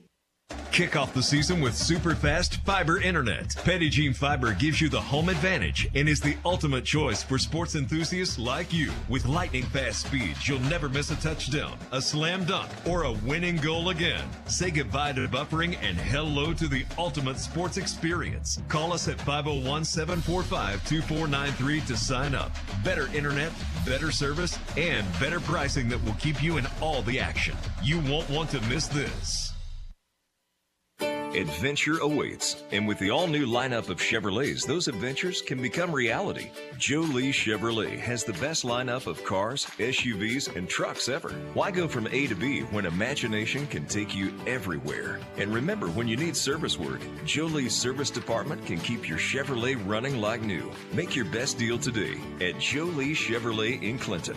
Find new roads in your new Chevy vehicle.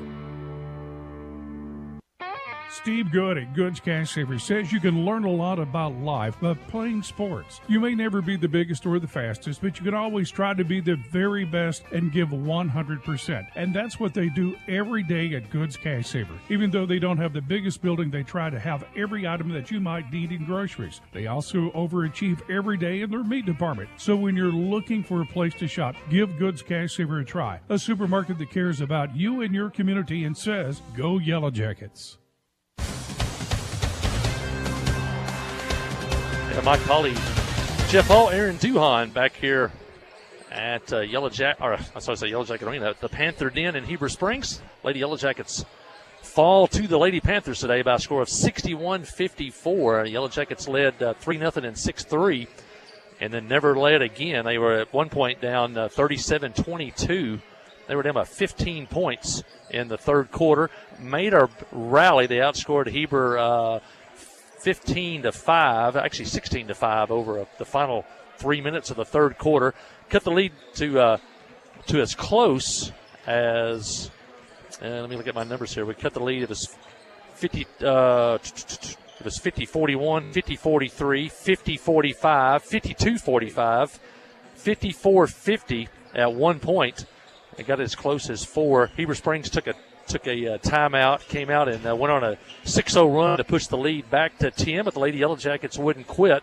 They cut it to 5 twice at 60-55. And at one point, the Yellow Jackets were down 6. In the final couple of minutes, had 6, and Lexi Wallace had a ball roll in and out. She was fouled on that. That would have cut it to 3. She hit the free throws, cut it to 4, but that would be as close as the Yellow Jackets would get. And the final score would be Heber Springs 61 and Clinton 54. I was like, Heber led 54-50 at one point, and at 56-51, they went on that 10-0 run. But the Yellow Jackets, as I said, did not quit. Cut it to 5 a couple of times, but could be as close as they got. Heber led 16-13 at the end of one. At the half, they led 31-18. Their biggest lead was 37-22. Clinton outscored Heber 24-11 in that third quarter to get back in it, but Heber wins it today by a score of 61-54.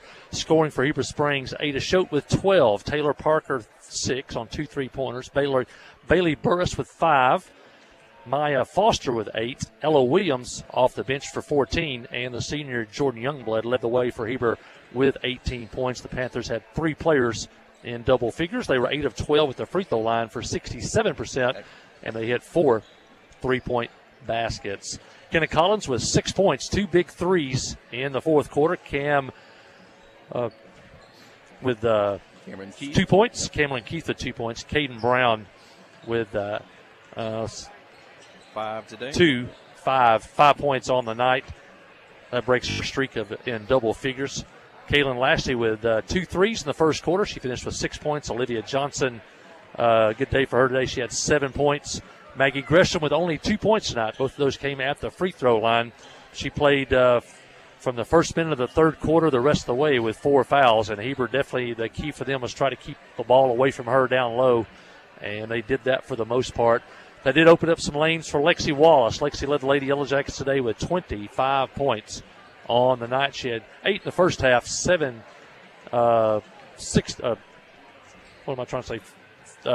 in the second half. 2, 4, 6, 8, 10, 12, 14, 17 in the second half. 17 in the second half, 8 in the first half for a total of 25. She had 7 threes, or the Yellow Jackets had 7 threes on the day, and were only 6 of 12 at the free throw line today. Difference of the ball game was offensive rebounding, as Heber dominated the offensive boards. Didn't shoot a really good percentage, but got a whole lot of shots, and that was probably the difference in the game today, was their ability to get second and third shots on multiple occasions. Lady Heber Springs now 12-12 on the year, 2-1 in conference play, and they've They had lost 4 of their last 5 coming in. I'm not sure into this one. Lady Yellow Jackets now 9-12 on the year, 1-1 in conference play. That ends their 2-game winning streak, and they are now 1-5 in road games. Jeff Hall, your first Arkansas Bank and Trust player of the game. Hey, Lexi Wallace, really the only player to consistently score today from beginning to end for the Yellow Jackets. We've talked recently about maybe she hasn't had to score. Some of the little players picking up a lot of points, but today, when points are hard to come by, you see how Lexi can really control the ball, use both her right hand, left hand. She can get to the basket, she can get to the lane, and made some free throws today as well, and a 3-point field goal. And so she kind of kept us there going when things were slow and helped to give us a chance there late in the ball game and to have a chance. So Lexi Wallace, your super junior for the Yellow Jackets. Yeah, Lexi played every minute today. She was 2 of 3 at the free throw line, had a 3-point basket, and had a huge second half. She scored 17 points, and looks like the double down on top of Maggie Gresham did open some lanes up for Lexi to get to the basket, and she did. And she got the Yellow Jackets, gave the Yellow Jackets a chance coming down the stretch, trailed by 15, got as close as 3, but lose today by a score of 61-54.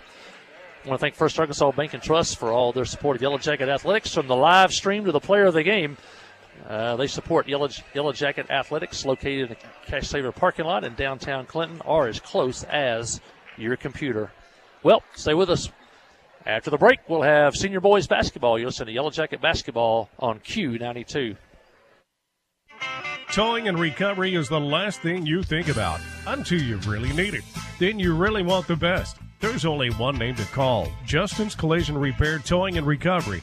They have the largest and latest model recovery fleet in North Central Arkansas. From small towing to heavy-duty towing, Justin's Collision Repair, Towing and Recovery on Highway 65 in Clinton is the one to call. 745-2992. That's Justin's Collision Repair, Towing and Recovery, 745-2992. Yellow Jacket basketball is brought to you in part by these fine Yellow Jacket boosters. By Clinton Stockyard. By Elite Automotive. By Regions Bank. By Johnny's Automotive. By Crowell Saw and Supply. By Dr. Kyle Hensley and his staff. These fine sponsors bring you tonight's basketball game on KHPQ.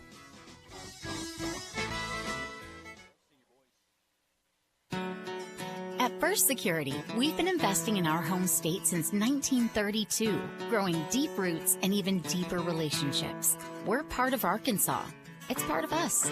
Today, First Security puts all of that history and stability to good use for you, pouring our resources into the people and places we love best. Arkansas communities, Arkansas families, and Arkansas futures. First Security.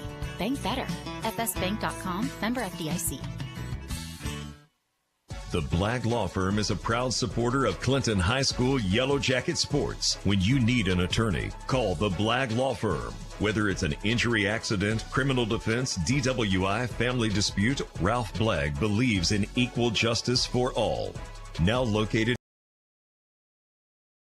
65 South or on the web at blagglaw.com. The Blagg Law Firm, a proud supporter of Clinton Yellow Jacket sports. We're ready for senior boys basketball for Jefferson Smith. This is by Tristan Tate and Joy Tomlinson, your team manager. Your 5 on the floor will be Carter Holland, Brendan Johnson, JJ Vasquez, Hester Hensley, and Gus Scroggins. And we did get word before the ball game. Coach Judson Smith gave us an update. Sam Standridge plans to return today from that broken hand that he had. Hey, I got a better source than you, man. Jory Tummelson told me yesterday. There's the doctor, then there's Jory, and then there's Coach Smith. Heber Springs controls the tip quickly down the floor. Gus Scroggins blocks the shot out of bounds. And it'll belong to Clinton, I guess. Last touch by Heber Springs. Heber comes in 6-12 on the year. They're now 0-3 in conference play. They lost last night to Lisa Academy West, 65-61. They also lost on Tuesday to Morrilton, 64-43. They were 5-20 last year, but they've already won 6 games this year, 6-12 for head coach Tristan DeSoto. And three-point shot up by Brendan Johnson. It won't go. Rebound Heber Springs with the basketball quickly across midcourt. That's Jude Herring. He's joined on the floor by Josiah Riggs, Landon Brown, Rhett Herring, and let me see who else finishing out the five. William Buffalo for the Panthers. Ball out of bounds. Turnover. It belongs to the Yellow Jackets. Not a lot of size for Heber. They did play Pulaski Robinson here a couple of weeks ago early. 79-75. They lost in overtime to Robinson. They actually led for most of that game. Robinson tied it late and won it in overtime. And on the drive, Hester Hensley's shot won't go. Heber comes in. They've lost 6 of their last 7, and they're 2-8 in games played here at the Panther Den. Jude Herring with the basketball. Pass down low on the drive to the basket. Up and good by William Buffalo. First points of the afternoon. An early lead. Holland walks it across midcourt. Jogs it across. Johnson, Scroggins. Looks inside to Hensley's going to post up on that play. So most of the time you got Hester Hensley bringing the ball up the floor. Holland we see on occasion. He did it that time, and Hester set up down on the block. As if he's going to have a height advantage. The sophomore. Pretty significant height advantage. So we may see more of that as this game goes on. Carter Holland takes the pass. He's going to get to the lane, dish it out into the corner to Vasquez. Back to Carter. His three-pointer is up. It won't go. Scroggins with the rebound inside. Gets himself out in front of the basket. Puts it off the glass. Good, and we are tied at 2. Clinton comes in 11-8. They're 2-0 in conference play. Tuesday night they beat Lisa Academy West on Tuesday night. 70-56. They've won 5 of their last 6, but they're 0-1 in true road games. That was at Valonia when they played the Eagles in the V-Town Showdown. This is only their second true road game of the year.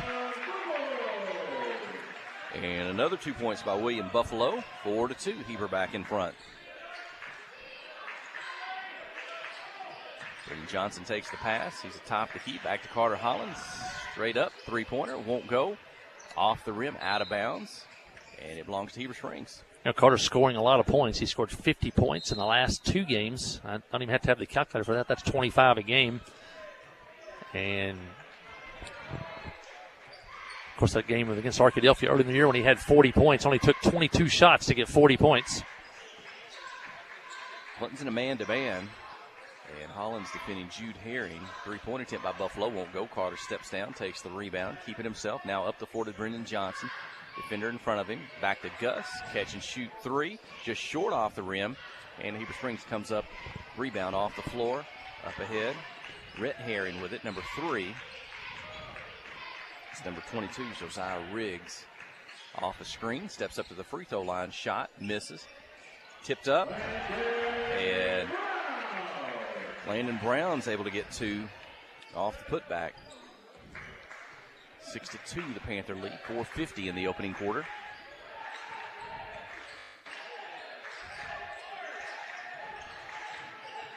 Behind the three-point line, Scroggins. He'll pass maybe up a 2. He'll pass to Brendan Johnson, and Brendan's 3 is up and in. Unselfish Gus Scroggins. He turned down a layup to get the ball. One extra pass to the corner. Brendan Johnson knocked down the 3. Pulls the Yellow Jackets within 1 here early.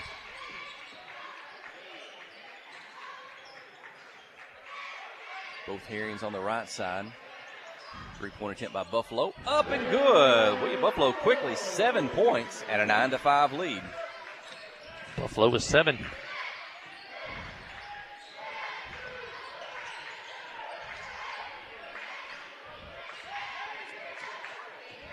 Carter Holland on the dribble. They won't let him get to the lane. Back to Scroggins. To Johnson. He'll get to the lane. Stripped low, foul called on Heber Springs. Heber probably played, I don't know, they probably got off the floor at maybe 7 o'clock last night, so 17, 18.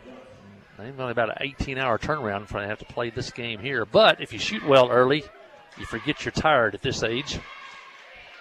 The Yellow Jackets take control and take the lead. You probably see Heber maybe wilt a little bit from fatigue. Brendan Johnson's first free throw is up and in. He'll have a second. And it drops through as well. 5 points for Brendan, 9-7. Clinton trailing. 3:50 remaining in the first quarter. Hensley up to defend. Josiah Riggs putting the man-to-man. Vasquez steps out on Rhett Herring. Advantage. And three-point basket good. Jude Herring. And I guess that height advantage doesn't factor in as much. You just shoot over the top. Three-pointer good. Sam Standridge making his way down to the scores table. We'll see his first action in a couple weeks. Trailing 12-7. Yellow Jackets with the basketball.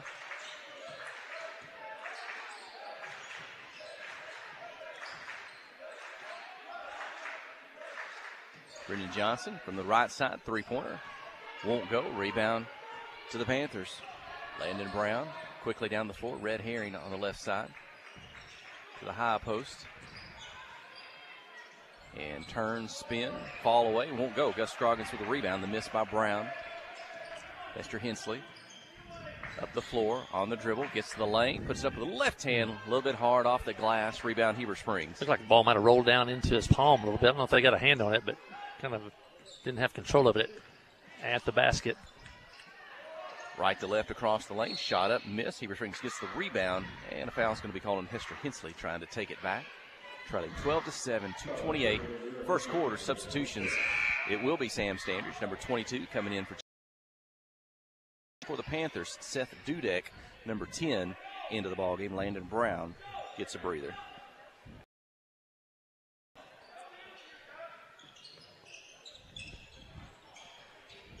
Standridge adds to that height for the Yellow Jackets. Shot up, short, won't go. Hester Hensley with a rebound. Head to Johnson on the drive. Heber Springs reach in, knocks it away, but into the hands of Sam Standridge. He misses, might have been blocked. Gus Scroggins gets it. He scores. He's fouled, and there's going to be a chance at a three-point play for Gus Scroggins. Good offensive board. I think it's the second one for Gus down inside there, and puts this one in.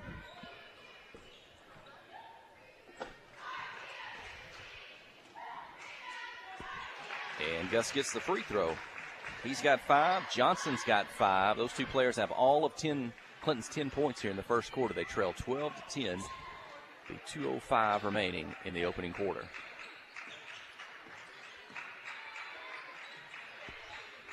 Rhett Herring defended by Scroggins. The Buffalo defended by Sam Standridge. On the dribble. Get it to Riggs, kind of forces it up. Defenders there, it won't go. Hits the standard, comes back down. And Clinton's got it, a chance to tie or take the lead, this time down on the floor. Holland head to Scroggins. His three is good. Gus Scroggins, 13-12 for the Yellow Jackets. Good start for him. He's got 8 already. And the Jackets have their first lead at 13-12.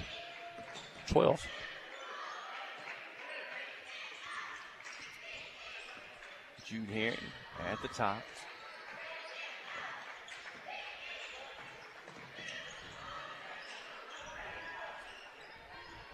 And William Buffalo's three-point attempt won't go. Scroggins with the rebound over to Carter Holland. Lead and the ball. And Clinton's leading scorer. They give it away to Scroggins. His three is up and good. Gus making it look easy. And Heber Springs going to take a timeout. Clinton has taken the lead, 16-12. 1 minute remaining here in the first quarter when we return. You're listening to KHPQ and Clinton High School Sports. Friday night at the stadium is not the time to worry about your finances. Let First Arkansas Bank and Trust ease your mind with their mobile banking capabilities. You can check your balance, transfer funds between accounts, and even find the nearest ATM for dinner after a road game. The free mobile app is available on the iTunes Store and Android Market. You can cheer loud and proud for the Yellow Jackets because First Arkansas Bank and Trust has you covered. See a branch for more details. Equal housing lender, member FDIC.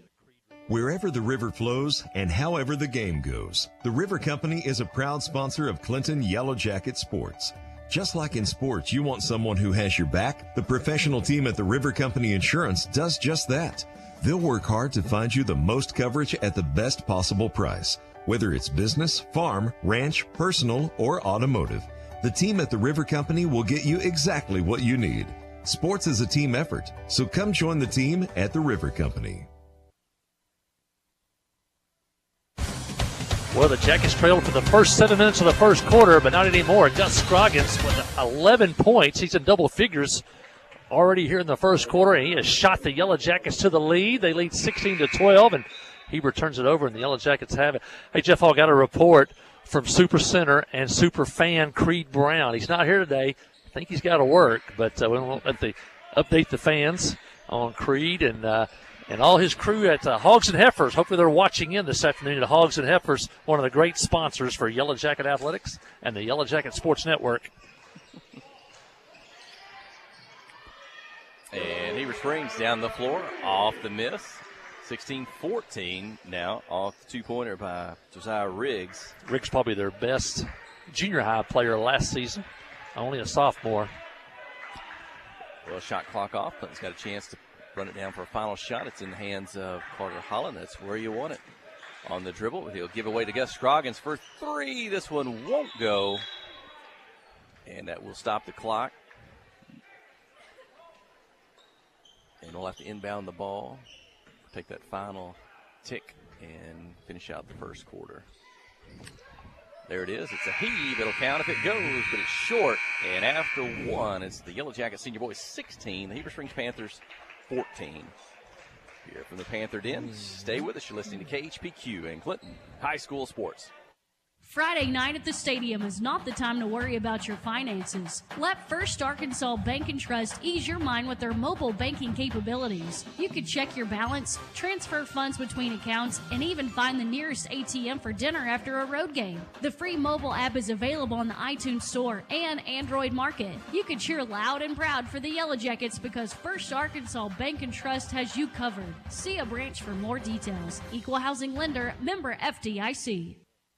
Steve Good at Goods Cash Saver says you can learn a lot about life by playing sports. You may never be the biggest or the fastest, but you can always try to be the very best and give 100%. And that's what they do every day at Goods Cash Saver. Even though they don't have the biggest building, they try to have every item that you might need in groceries. They also overachieve every day in their meat department. So when you're looking for a place to shop, give Goods Cash Saver a try. A supermarket that cares about you and your community and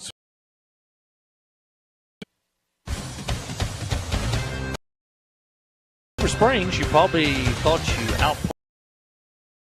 That's kind of how it felt. They led for the first 7 minutes, but we get in to the end of the quarter, and the Yellow Jackets lead 16-14 as Gus Scroggins has had a great first quarter. 11 points already in the ball game. Brendan Johnson has 5. Only 2 Yellow Jackets have scored so far, but we know the Yellow Jackets offense probably much more capable of scoring in the long haul than this Heber Springs lineup. Gus for three. It's up and in. His third here in the first half, 19-14. You can see his teammates on that play before. Carter Hollins, instead of taking that final shot, he just kind of handed it to Gus Scroggins. I think his teammates know he's feeling it. Three-point attempt by Heber Springs won't go. Rebound tipped out to Sam Standridge. Yeah, today so far is kind of some of those nights we saw the last 2 seasons where he would just get on a roll and knock down multiple. And three-point attempt for the Yellow Jackets won't go. It's 19-14 leading. And up shooter on the perimeter. His game is so much more developed now. He gets inside a lot more than he used to and being able to shoot off the dribble.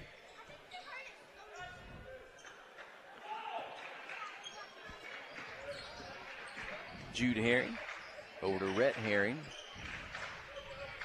Up to Landon Brown, high post. Back to Jacob Harrod into the ball game, number 5 for the Panthers.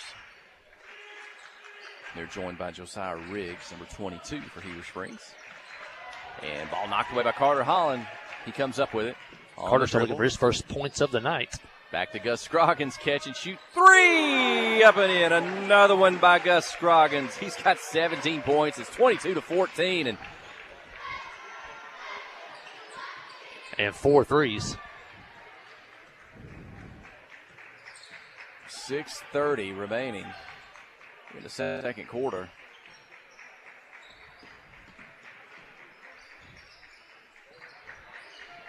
Behind the three-point line is Herod. And now foul's going to be called on the Yellow Jackets. J.J. Vasquez in the ball game. Sam Standridge will come out. Brendan Johnson returns. So you got Vasquez, Johnson, Holland, Hensley, and Scroggins.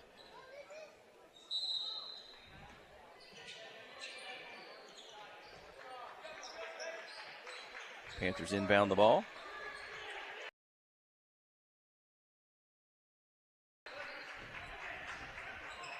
Putting a man-to-man, trying to set screens away from the basketball, get open. A little bit of head fake, gets in the lane. Red Herring gets it up, and basket good by Red Herring. His first points. 5 players to score for Heber Springs here in the first half. And that breaks. Let's see, Heber. Hey, Carter Holland for 3. Kind of just took a step up.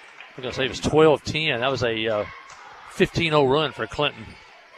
Carter's first points of the ball game. He's the 3rd player to score. Prior to that, it's been all Gus Scroggins and Brendan Johnson. Holland gets 3.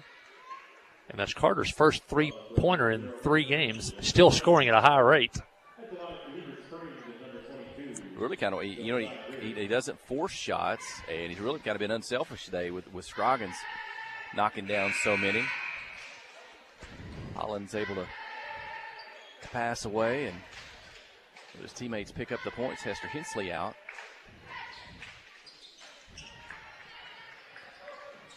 Riggs hits the second. Standards across midcourt. Back to Holland on the dribble. Free throw line.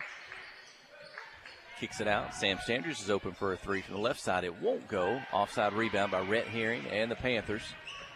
Could get it across midcourt. Defenders in front of him. Wants to drive. Gets to the lane. Shot up. Won't go. Gus Scroggins with another rebound. Gus been good on the boards here today as well as his shooting. Try to screen, roll away. Scroggins got it back. His defender recovered. Vasquez for 2. Basket good. J.J. Vasquez, 4th player to score, 27-17. Vasquez defending on Jude Herring. Looked like he stepped out of bounds. That's what I was thinking. Shot up, won't go. I think Rebound the official was too floor. close to it. Carter Holland has it. Left hand, right hand. Hands it back to Gus Scroggins. Oh, that one won't go off the rim, off the glass. And Start remembering that night, and Abigail hit all those threes, and Reese McDonald just kept flipping it to her. She kept knocking them down. Wow, there's a walk.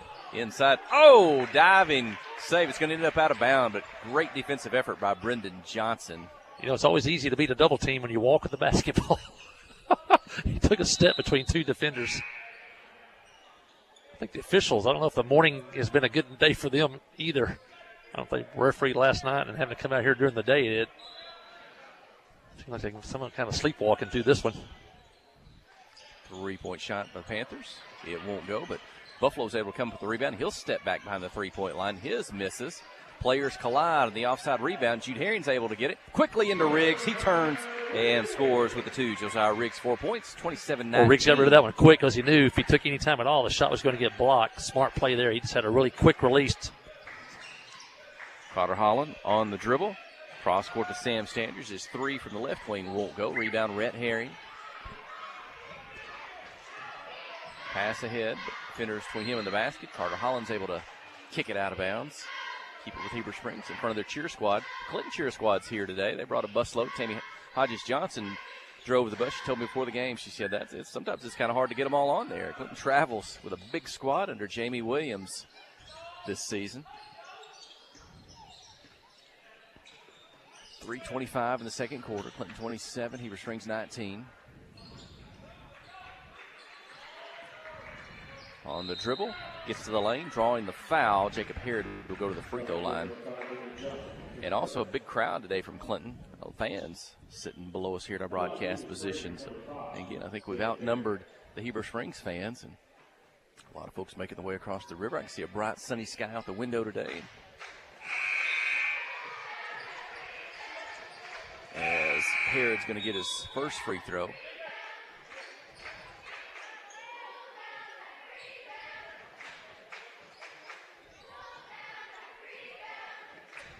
And the second one is up, bounces around, and drops through.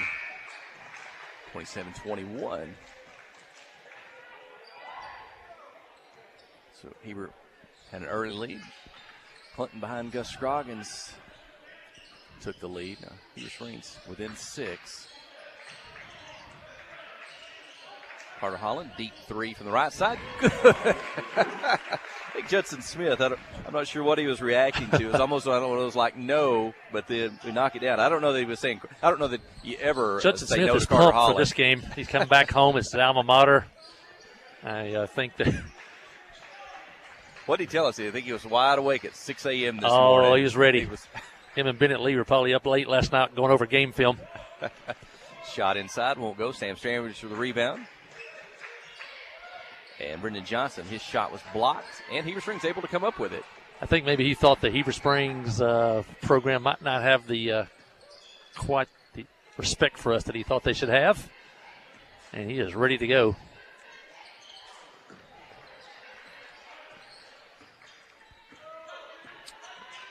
And William Buffalo for 3, short, but Judd Herring's able to take it out of the air. Shot clock does not reset, but Heber Springs keeps possession into the ball game. Tanner Graham, number 14 for Heber Springs, and a deep 3 for Tyner West misses. Brendan Johnson has it, and he'll get it to Carter Holland. He'll get it across midcourt. Under 2 minutes to play. Sam Standridge for 3 from the right side, won't go off the rim. Brendan Johnson has it in the lane. He'll dish it back to Standridge. Reset for this 3. It won't go off the rim. Rebound, Heber Springs, Tanner Graham. You were talking about Coach Smith. Well, right behind us, we got a picture of it. We looked at those banners behind us. Maybe the Heber Springs boys, maybe they're winning us years in the past 10 or so. That was the team that Judson Smith played on when he was in school here, and they had a lot of success back in his playing days. Pass inside to Gus Scroggins. Left-hander, the 2 is up and in for Gus. I'm going to say the Jackets may need to do a little bit more of that right now. They could dominate on the inside. They got a size advantage right now. The Yellow Jackets kind of been settling for 3s. 32-23 is the lead. 1 minute to play in the second quarter. 3-point attempt. Heber Springs short off the rim, won't go. And before Buffalo could chase down the rebound, Heber Springs whistled for the foul. Clinton basketball, 57 seconds. Jackets have led by as many as 11. And it's 9 right now, 32-23. Need a little flurry here in the final minute, maybe to stretch this one out. Standridge, Holland, Scroggins, Johnson, and Vasquez.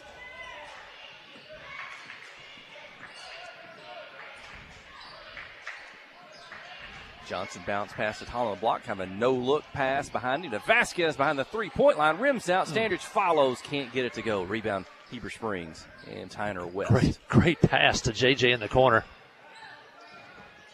On the dribble, Holland knocks it up in the air, and Scroggins pulls it down. Back to Carter across midcourt.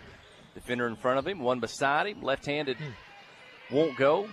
And trying to chase down the rebound, I think Brendan Johnson got a hand on a Panther. He's going to be whistled for the foul. 4th team foul, non-shooting with 19 seconds to go in the second quarter.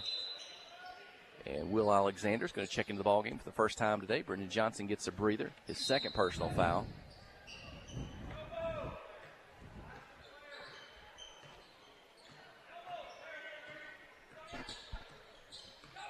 Shot clock off. Heber Springs final 10 seconds. Here of the first half on the dribble. Gets to the block. Shot blocked by Carter Holland. Heber Springs has it in the corner. They'll drive. Got to get it off. Turn. Did he get it off in time? It won't go, so it won't count anyway. But their first half is complete here from the Panther Den. This conference matchup, first of the season between these two senior high squads. And it's the Clinton Senior Boys 32, the Heber Springs Panthers 23. Stay with us. You're listening to KHPQ in Clinton High School Sports. Adventure awaits, and with the all-new lineup of Chevrolets, those adventures can become reality. Joe Lee Chevrolet has the best lineup of cars, SUVs, and trucks ever. Why go from A to B when imagination can take you everywhere? And remember, when you need service work, Joe Lee's service department can keep your Chevrolet running like new. Make your best deal today at Joe Lee Chevrolet in Clinton. Find new roads in your new Chevy vehicle. Visiting with Clay Maxey, your hometown Chrysler, Dodge, Jeep, and Ram dealer. Here's something we don't hear anymore. Prices are dropping at Clay Maxey. We've just decided with inflation and the way prices are going up on everybody, we wanted to take a real hard look and see how we could help the community by lowering some of our prices. Across the board, we've done everything that we could do to lower prices on our services, our cost of labor, our used inventory. We've got to do it in order to be responsive to our community and our customers. See the change at ClayMaxeyCDJR.com. Towing and recovery is the last thing you think about until you really need it. Then you really want the best. There's only one name to call, Justin's Collision Repair Towing and Recovery. They have the largest and latest model recovery fleet in North Central Arkansas. From small towing to heavy-duty towing, Justin's Collision Repair Towing and Recovery on Highway 65 in Clinton is the one to call, 745-2992. That's Justin's Collision Repair Towing and Recovery, 745-2992. Hi, this is Savannah from North Arkansas College. At North Ark, we realize that all students have obstacles to overcome before enrolling in college courses. Whether it be finding money to pay for classes, making accommodations for disabilities, or helping parents pay for expenses such as daycare and fuel, we can help. To learn more, visit northark.edu/welcome2025 or text our recruiters at 870-621-2941. And remember, at North Ark, we believe in you. First Security has been putting our home state first since 1932, helping fellow Arkansans and their families buy homes, grow businesses, and build futures. Today, First Security is still committed to helping you bank better, providing local solutions and local support in the places we love too. It's community banking with people you know and people you know you can count on. First Security. Bank better. FSBank.com. Member FDIC. Yellow Jacket basketball is brought to you in part by these fine Yellow Jacket boosters. By Main Street Florist. By Joe and Hash. Troy Groszowski with Edward Jones of Clinton. By Carrie Renfro of CMG Home Loans. By Susie Allen Salon. By Meller Sanitation. By the Webb Family Auction. These fine sponsors help bring you tonight's game.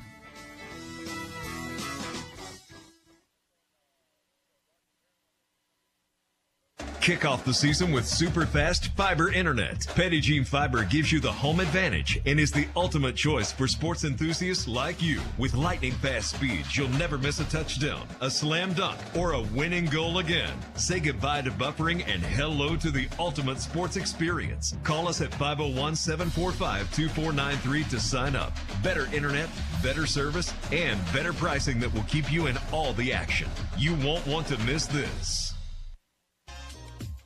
Hi, I'm Dr. Brian Head, an orthopedic surgeon.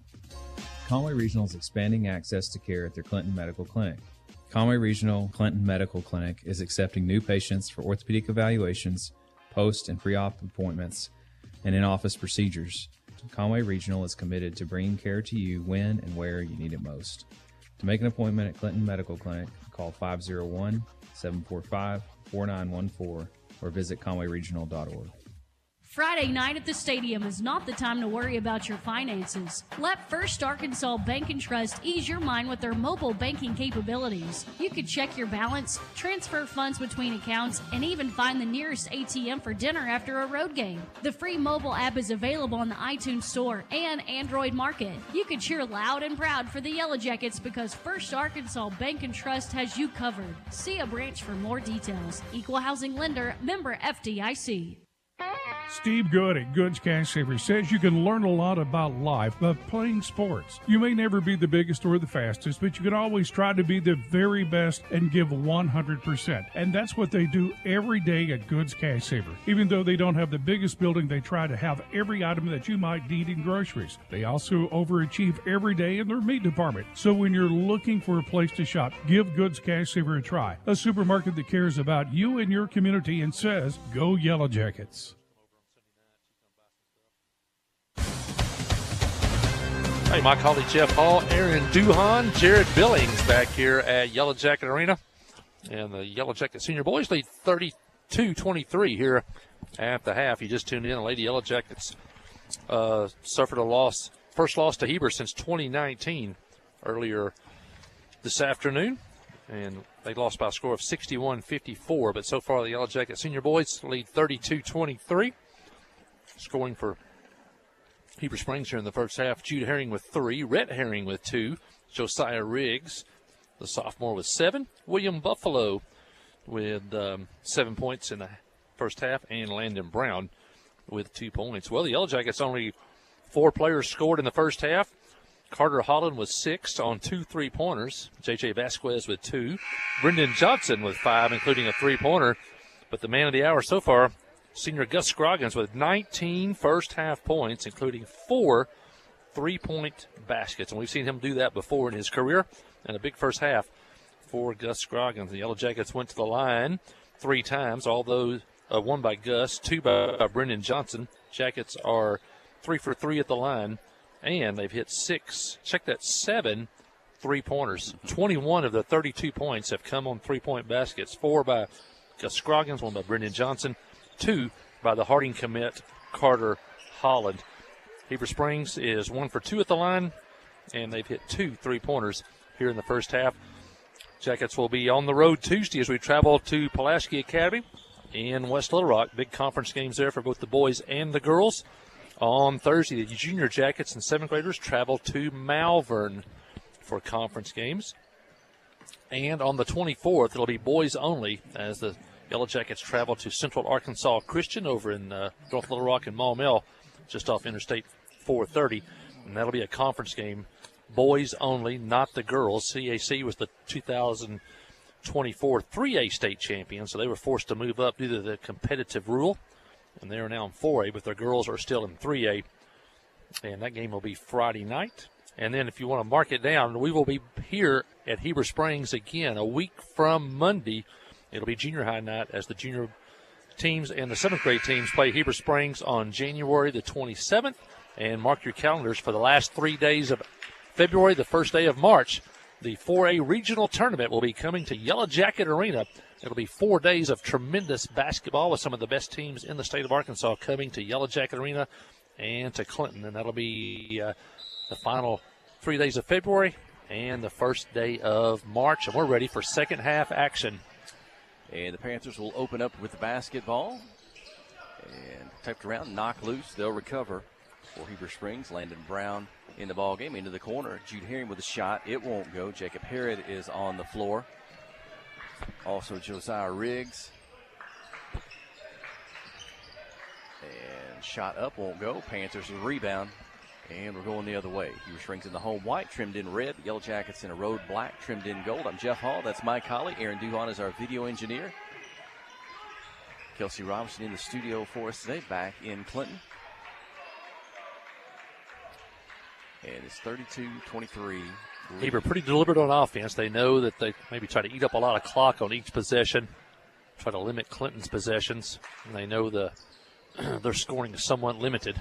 Shot and a miss. Brendan Johnson with a rebound. Brendan gets it on the offensive end. It's up, and the three-pointer is good. His second three-pointer of the ball game. Second field goal. He's got 8 points total, 35-23. And now the biggest lead of the game for Clinton at 12. They led by 11 one time in the first half. I think that's the 8th three-point field goal made by the Clinton Senior boys today. On the drive, getting the lane, bounces around and drops through. That's Jacob Harrod for 2. 10-point lead. And Carter Holland gets the ball, dribble, dish to Scroggins inside, and Gus kind of a reverse layup up behind his head, and it's good. I think Carter, he's looking for Gus every time down the floor. He knows that's almost an automatic 2 today. He's hot today. Keep feeding the hot shooter. Rhett Herring with the basketball. He'll get to the lane, defended by Vasquez. Ball goes out of bounds. We'll keep it with the Panthers.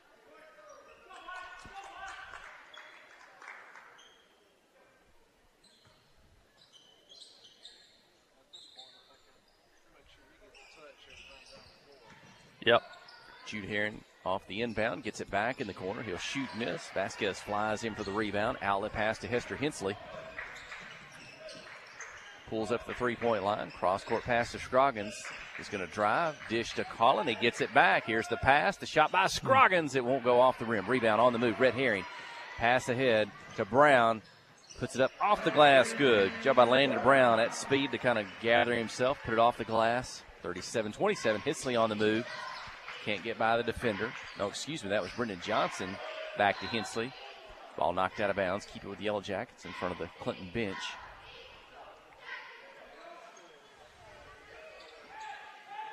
Coach Judson Smith coming back to his high school alma mater here in Heber Springs.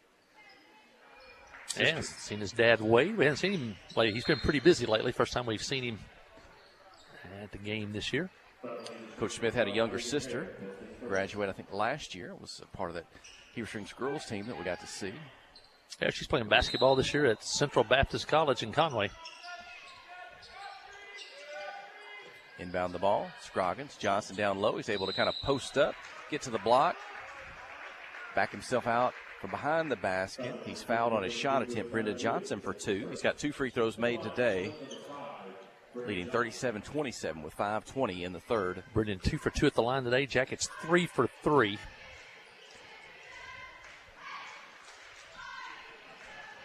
Got to tip your hat to the Yellow Jacket fans. A great crowd. Definitely more Clinton fans here than Heber Springs.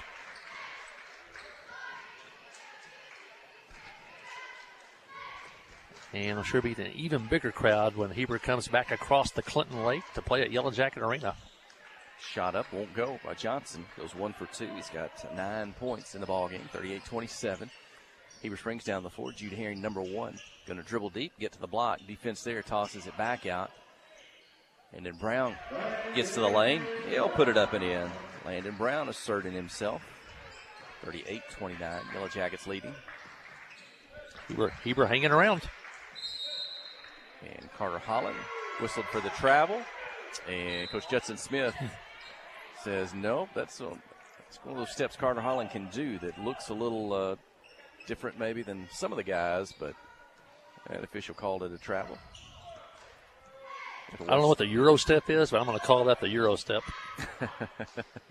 Oh, just missed a breakaway. And William may get one now. Up. Shot might have been didn't blocked. See him in time. Across midcourt. Technical foul on Heber Springs on the sideline. Not sure. That was quick. I think must have wanted a foul called on that blocked shot when Buffalo took it in the lane. I didn't see a whole lot on the other end. I didn't see him moving, so I don't know if it's something he said or something he did before we look back. But Gus going to miss the first free throw. 38-29. Clock stopped at 4:36 in the third. 2 free throws and the ball. Gus able to get the second free throw. Gus at 22 now. He had 11 in the first 7 minutes of the ball game. So kind of a 1-point differential for Clinton. They get the free throw. They had possession of the ball anyway off bringing the ball up the floor. I think what that does for Coach Tristan DeSoto means what? Does he have to stay in his coach's seat for the remainder of the ball game but for a timeout after you pick up one technical foul? Heber Springs going to travel, turn it back over to the Yellow Jackets. The lead is 10. So you got Brendan Johnson, Hester Hensley, Gus Scroggins, J.J. Vasquez, and Carter Holland.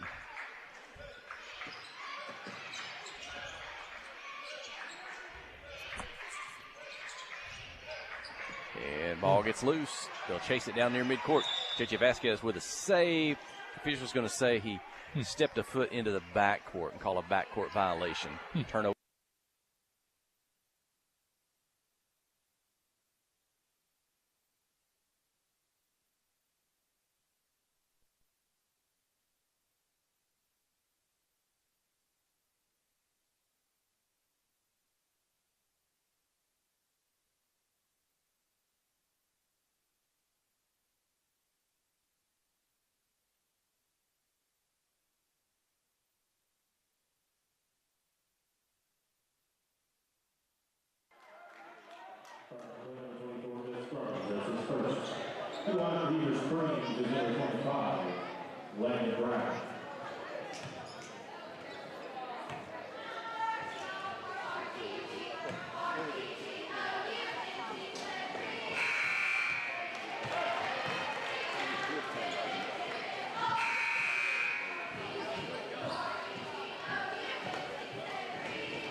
.44 Highway 65 South or on the web at blaglaw.com. The Blag Law Firm, a proud supporter of Clinton Yellow Jacket sports. Hey, I think we're back, Jeff Hall. We had a little technical snafu here at the Panther Den. I don't know. They may be trying to sabotage us with some type of I don't know, technical interference. But the Jackets still lead 45-31. And Carter Holland now with 10 points.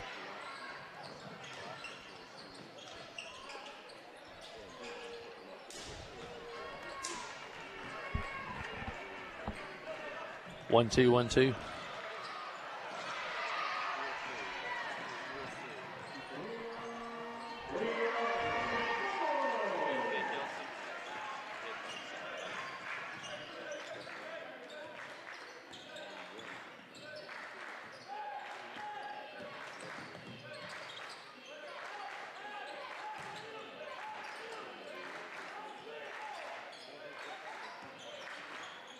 Kick off the season with super fast fiber internet. Petit Fiber gives you the home advantage and is the ultimate choice for sports enthusiasts like you. With lightning fast speeds, you'll never miss a touchdown, a slam dunk, or a winning goal again. Say goodbye to buffering and hello to the ultimate sports experience. Call us at 501-745-2493 to sign up.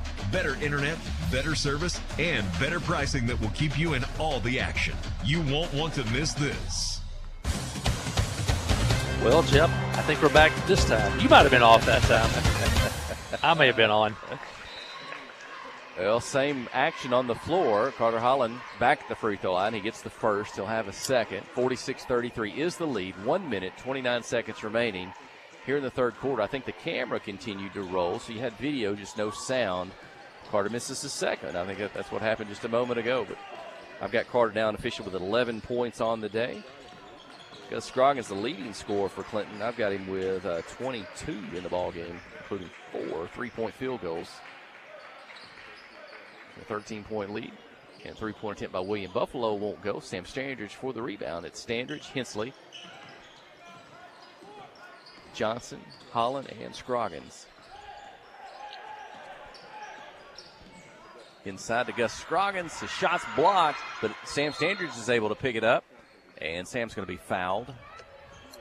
And Heber, that's 5+ here in the quarter, so that'll send the junior, Sam Standridge, to the free throw line. Number 22 for the Yellow Jackets.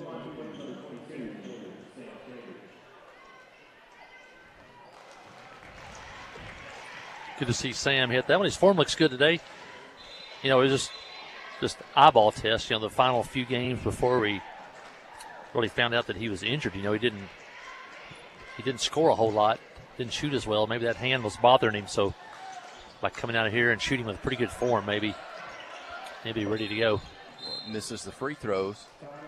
47-33. And Reese Fosco had checked in the ball game, but let's keep it here. There's a timeout on the floor. Did he make one of those? One of two. Sam. Jackets 47-33. Well, you mentioned the upcoming schedule earlier. I can see the Huddle House folks, John and Sonny Hargis, below us. And I saw Mike and Angela here as well. That's where I always look when my upcoming week of Yellow Jackets sports around the campus, or when we travel on the road. You can connect to Huddle House. I always put out a good calendar as well for that.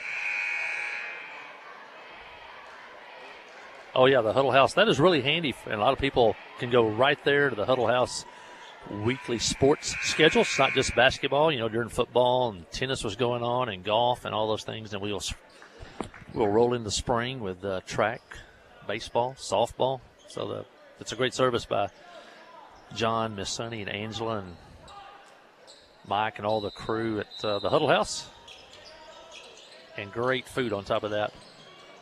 Out of the timeout, Yellow Jacket basketball. Under a minute to play in the third quarter. Clinton's, after an early Heber Springs lead, I believe Clinton's kind of felt comfortable in this one, but Brendan Johnson for three. It's up. It's over the standard, over the back. That's out of bounds, and it belongs to Heber Springs.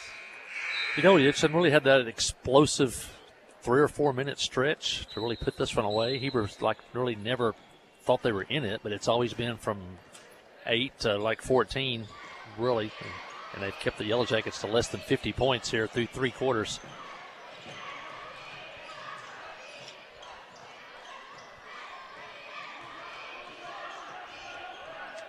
Heber Springs a chance to take a final shot here in the third quarter.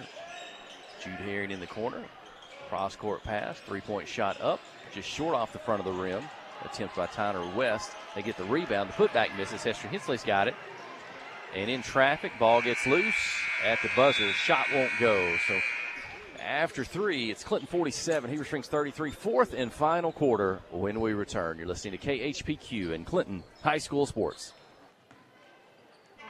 Towing and recovery is the last thing you think about until you really need it. Then you really want the best. There's only one name to call: Justin's Collision Repair, Towing and Recovery. They have the largest and latest model recovery fleet in North Central Arkansas. From small towing to heavy-duty towing, Justin's Collision Repair, Towing and Recovery on Highway 65 in Clinton is the one to call. 745-2992. That's Justin's Collision Repair, Towing and Recovery, 745-2992. Hi, I'm Allison Tyner, an APRN at Conway Regional Clinton Medical Clinic. At Conway Regional Clinton Medical Clinic, our primary care providers are dedicated to comprehensive care while working alongside our specialty care providers such as cardiology, general surgery, orthopedics, and pain management. To make an appointment with me, call 501-745-4914 or visit conwayregional.org.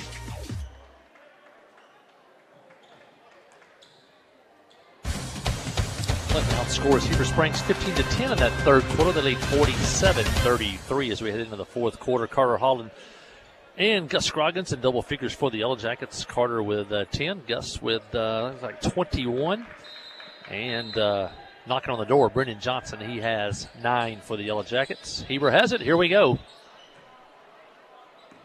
And the shot clock was never turned on. In fact, it was blank, but now we'll do a mulligan, as they say in golf, and redo it.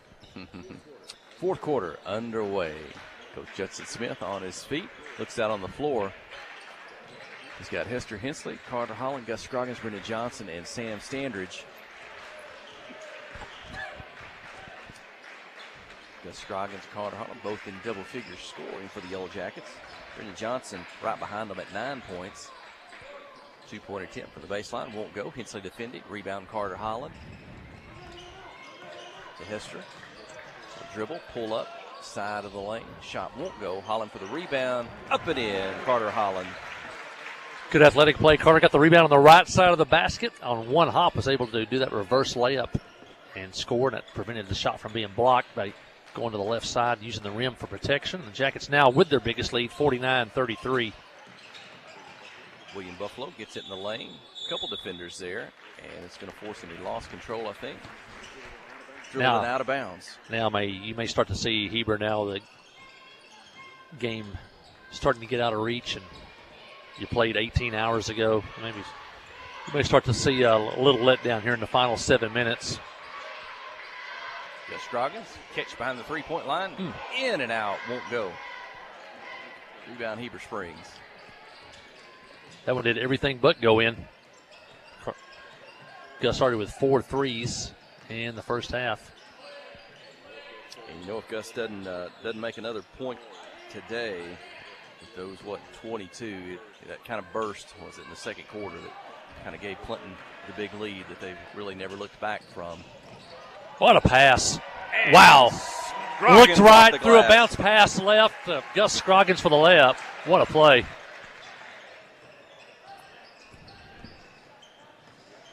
That's really the first fast break really today for the Yellow Jackets. They hadn't run much today. Red Herring gets to the basket. Reverse layup won't go. Scroggins for the rebound. Over to Hester Hensley.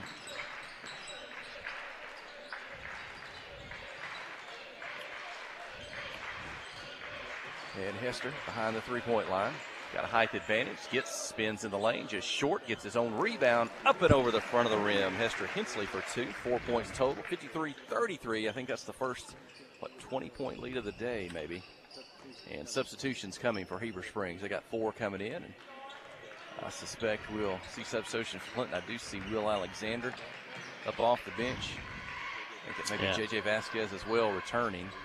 6-0 run for Clinton to start the fourth quarter. Buffalo misses a 3, gets his own rebound, tosses it back out. Shot won't go. Buffalo gets that rebound. Drive to the lane. Blocking foul called on Hester Hensley. Coach Smith will stop the clock. Urging on the Yellow Jackets to rebound the basketball. Well, that was the key to the first game tonight. The Heber Springs Lady Panthers dominated the offensive glass in that victory over the Yellow Jackets. And the free throw up and in by Josiah Riggs. And here come the substitutions. Johnson out, Standridge out, Vasquez and Alexander in.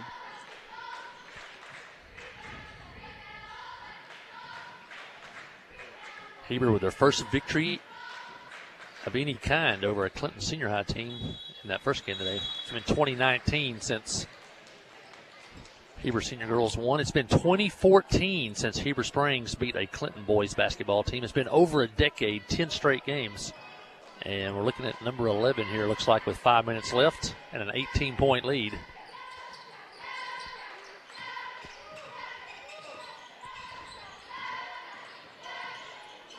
Vasquez on the dribble, defended by Buffalo. His pass going to be picked off. That'll leave Holland back to defend. And I think he got a hand on it, blocked the shot. Official's going to call goaltending as Holland took the ball to the backboard. It wasn't on the way down. The only thing I can think of is the official thought the ball had already hit the backboard and then he blocked it. But it looked like him and the shooter both went up at the same time. Goaltending, basket to Heber Springs. I'm not sure who got that one. Yeah, I know. So I was thinking. I didn't pay close enough attention. Vasquez will take it to the basket. He's got 4 points on the day, 55-37.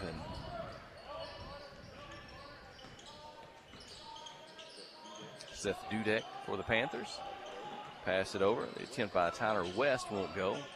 Heber gets the rebound. Dudek gets a shot, won't go. Gets his own rebound. Back out to Jude Herring. His 3 won't go. Holland with the rebound. Reese Fosco is going to check in the ball game at the next stop in play.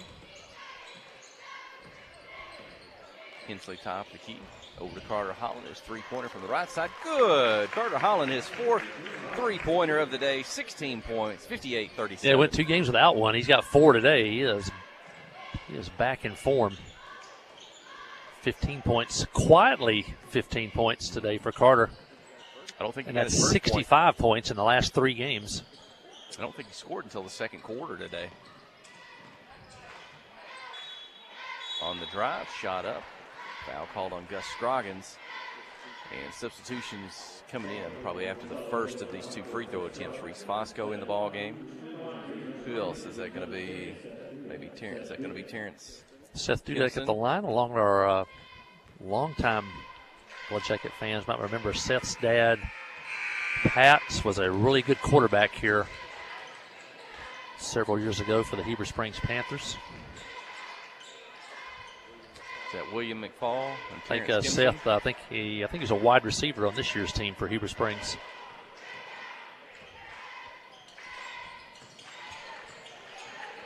Missing the free throw. Reese Fosco has it. Pass over to Will Alexander. Cross-court pass to Kimpson. His three-pointer up from the right side won't go off the back of the rim. And Mr. Hensley stays in the ballgame. He's going to chase down the rebound. Back to Reese Fosco.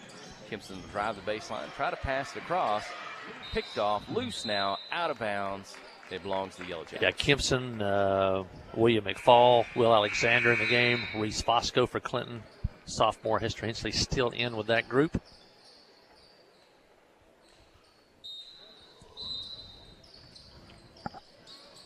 Reese Fosco to inbound.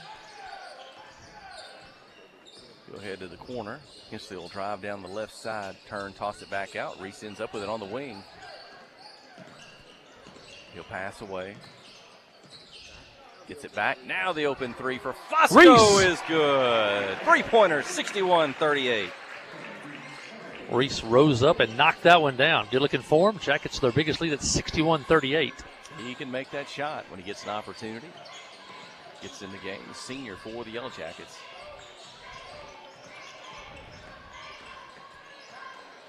On the dribble, outside the lane. Gibson doing a good job. Shot, miss, rebound Clinton.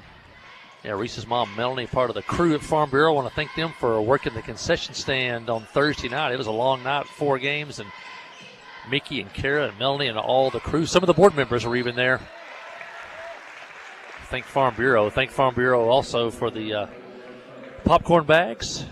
I use those during football and basketball season, and it's a really help for the Booster Club, and all the money goes back to Yellow Jacket Athletics. I did see Rob and Kim Bramlett there helping out from the board as well, but I was joking with and Danny Griffin there? No, I don't know. I was going to say the McJunkins were there also. That's right. Yep. Darla and Adam, and or maybe. I was telling Mickey Parrish, though, I said, well, if this is Farm Bureau night, I said every night must be Farm Bureau night, because I think Melanie Fosco and Kara Tyre are always working in the concession stand. Well, we got to keep Kara busy. Once again, if you have any questions about the raising of chickens, just stop by Farm Bureau, and Kara Tyre can answer all of those for you. 62-38, 2 minutes to play. Fosco, Alexander, Kimpson, McFall.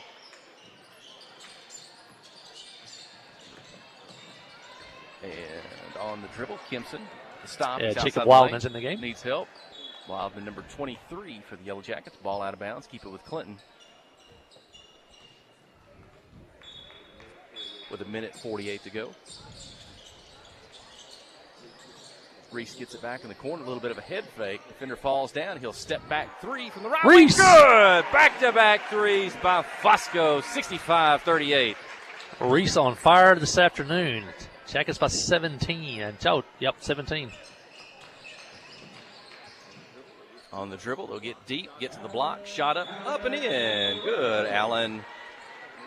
I got to redo my numbers. I was actually Yellow Jackets by 27. Day games are messing me up, too. Now it's 65-40. I was telling Jared Billings here, I said, we kind of thought we had an advantage coming over here playing during the day. The Heber crowd wouldn't be here, and they're really not. But it seemed like the day game, we haven't probably played our A game today on either boys or girls. You get out of your normal routine, not playing your night game, their scheduled time, coming over here at 12. And I think even the officials have kind of slept through this one a little bit. And then me, I can't figure out the score. 2 points for Keith Hurst and the Panthers, 65-42. Wildman on the dribble. Panthers knock it away. Yeah, Luke Westfall in the game now for Clinton, number 4. And number 10, Brig Gibbons, Jebens. And Braden Venable.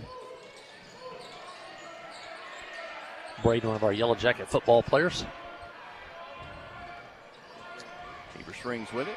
Cross midcourt, into the corner, drive the baseline, kick it back out. Gets to the lane, down low to the basket. Shot won't go. Marino, he's fouling his shot attempt. And he'll have 2 free throws with 16 seconds remaining in this one. Looks like the Jackets will run the streak to 11 wins in a row over Heber Springs. This will be the 5th win at Panther Arena in that 11-game stretch. And the last time Heber Springs won a game, you had to go back to November the 20th, 2014, and it was 47-38. It's been over a decade since Heber has beaten Clinton senior boys. We are living in the good days, my man. Final 10 seconds, and the Yellow Jackets are going to dribble out the clock. Coach Judson Smith walking down his bench, getting everybody a 5. The teams will line up. They'll shake hands, give a 5 across midcourt. And maybe look to gather at midcourt for a post-game prayer in this one. The 2-game set is complete. It's the senior boys defeating the Heber Springs Panthers senior boys 65-43 here from the Panther Den. We'll take a short audio break. We'll keep the camera rolling. Stay with us. You're listening to KHPQ in Clinton High School Sports.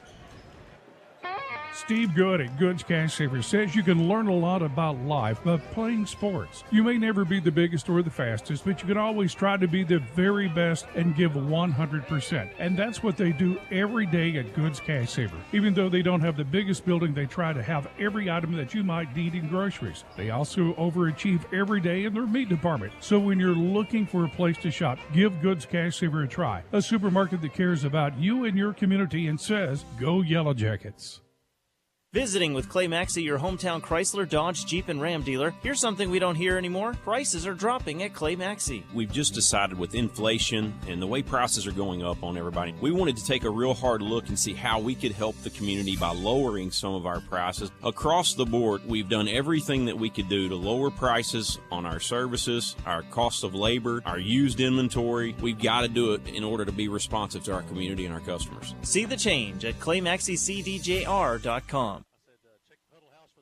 Adventure awaits, and with the all-new lineup of Chevrolets, those adventures can become reality. Joe Lee Chevrolet has the best lineup of cars, SUVs, and trucks ever. Why go from A to B when imagination can take you everywhere? And remember, when you need service work, Joe Lee's service department can keep your Chevrolet running like new. Make your best deal today at Joe Lee Chevrolet in Clinton. Find new roads in your new Chevy vehicle.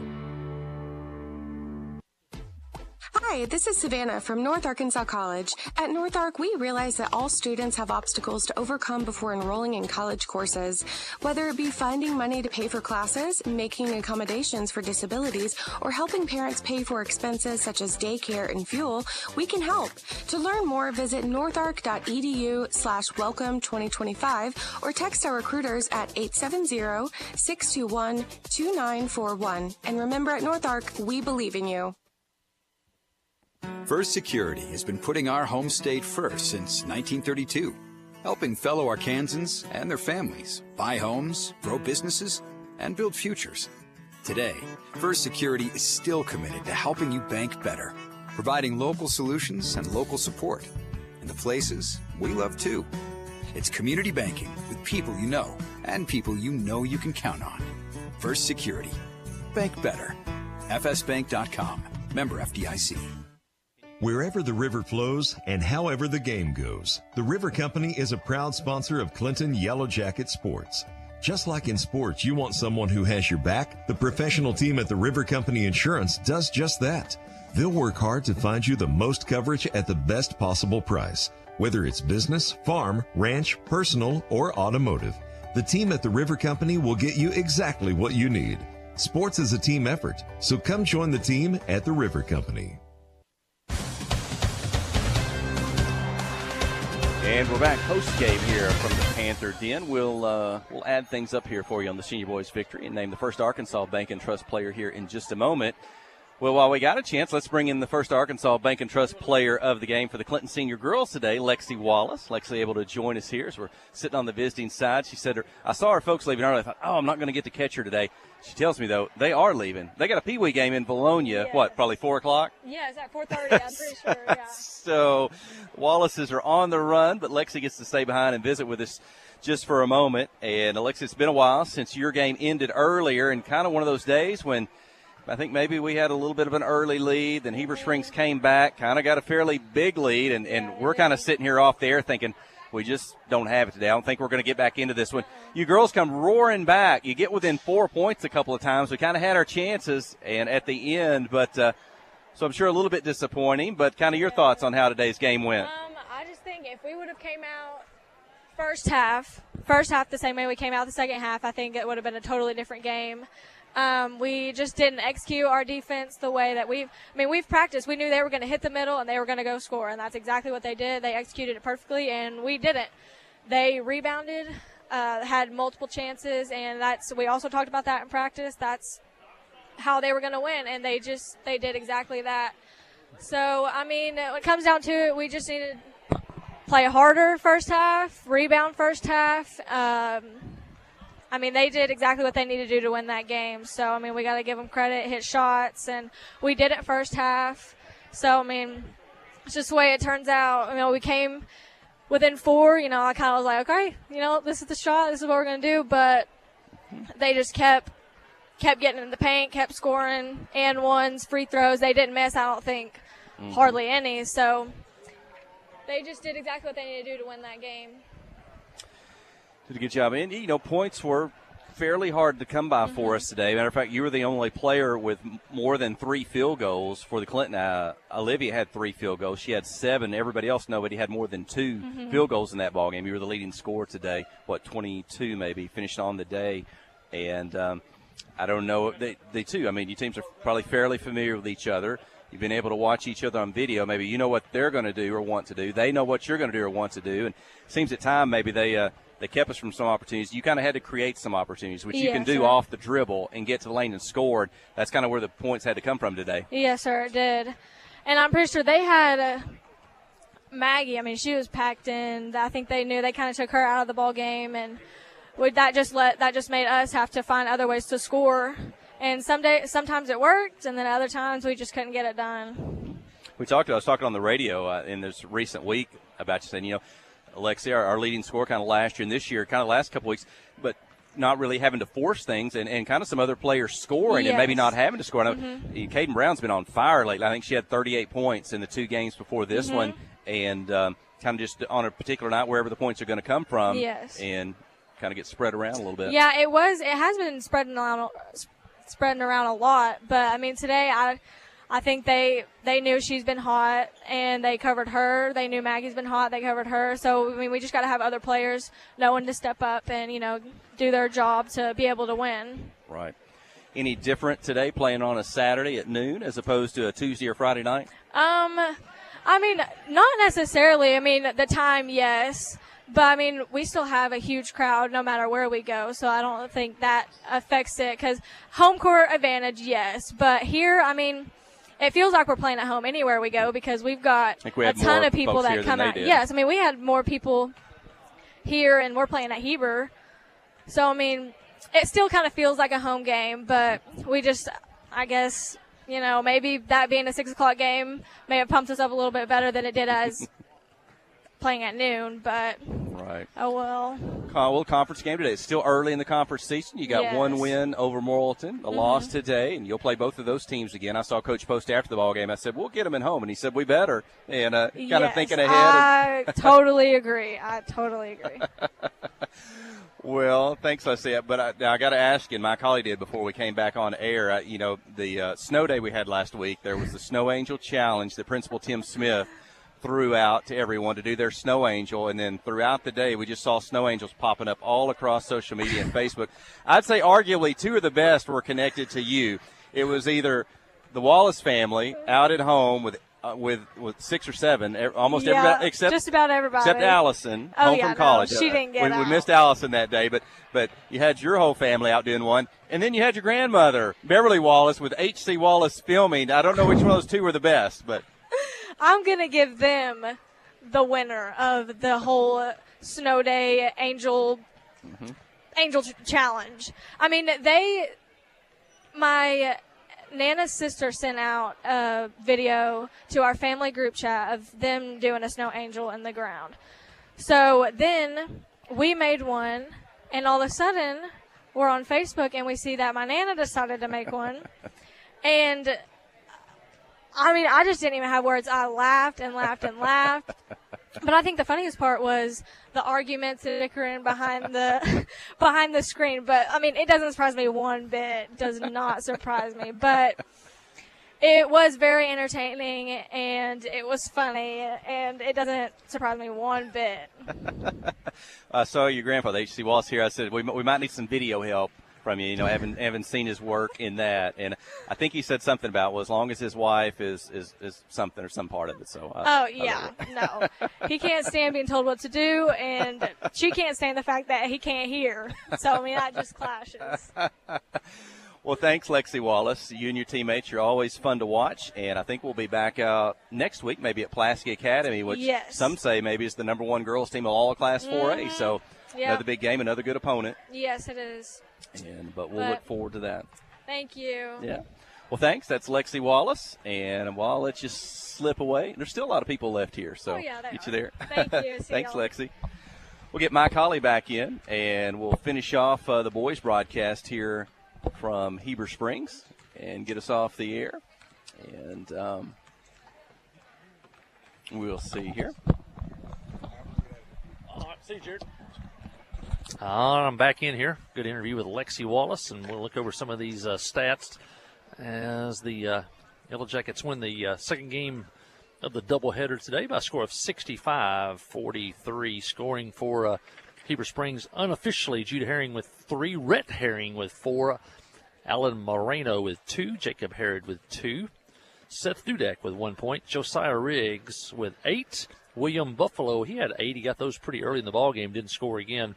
And Landon Brown with 6 points for the Panthers. The Panthers had 1 3-pointer two 3-pointers on the day, and were 2, 4, 6, 8, 10. They attempted 10 free throws and made 5 of those. They go 50%. For the Yellow Jackets today, Carter Holland with I'd say a quiet 15 points, but he had 4 3-pointers today. He had gone a couple games without a 3.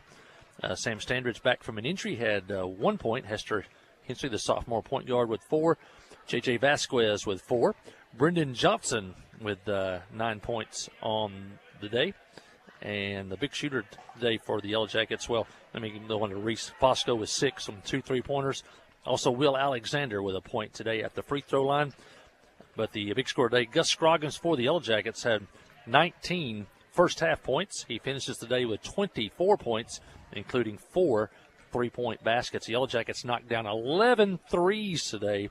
Big day from beyond the arc for the Yellow Jackets, and they were 2, 4, 6, 7, 9. They attempted 11 free throws and made 1, 2, 3, 4, 5, 6, 7 of 11 at the line today for the Yellow Jackets. The Jackets led 16-14 at the end of the quarter. Heber Springs kind of slowed the ball game down, kind of hung around. It was 32-23 at the half, but the Yellow Jackets began to break it open in the second half as they outscored Heber Springs 33-20 in the second half, and they win this one today by a score of 65-54.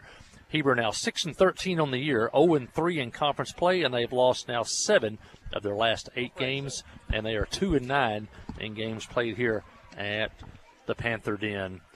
For the Yellow Jackets, they are now 12-8 on the year, 3-0 in conference play. The Yellow Jackets have now won 6 of their last 7 games, and Clinton has now beaten Heber 11 straight times dating back to 2014. The Yellow Jackets have not lost to Heber Springs in over a decade, and the Yellow Jackets have now are now even on the road. They are 1-1 in true road games, and they have won 5 straight here at the Panther Den in Heber Springs. Jeff Hall, your first Arkansas Bank and Trust player of the game. Hey, I wonder Gus. who that could be.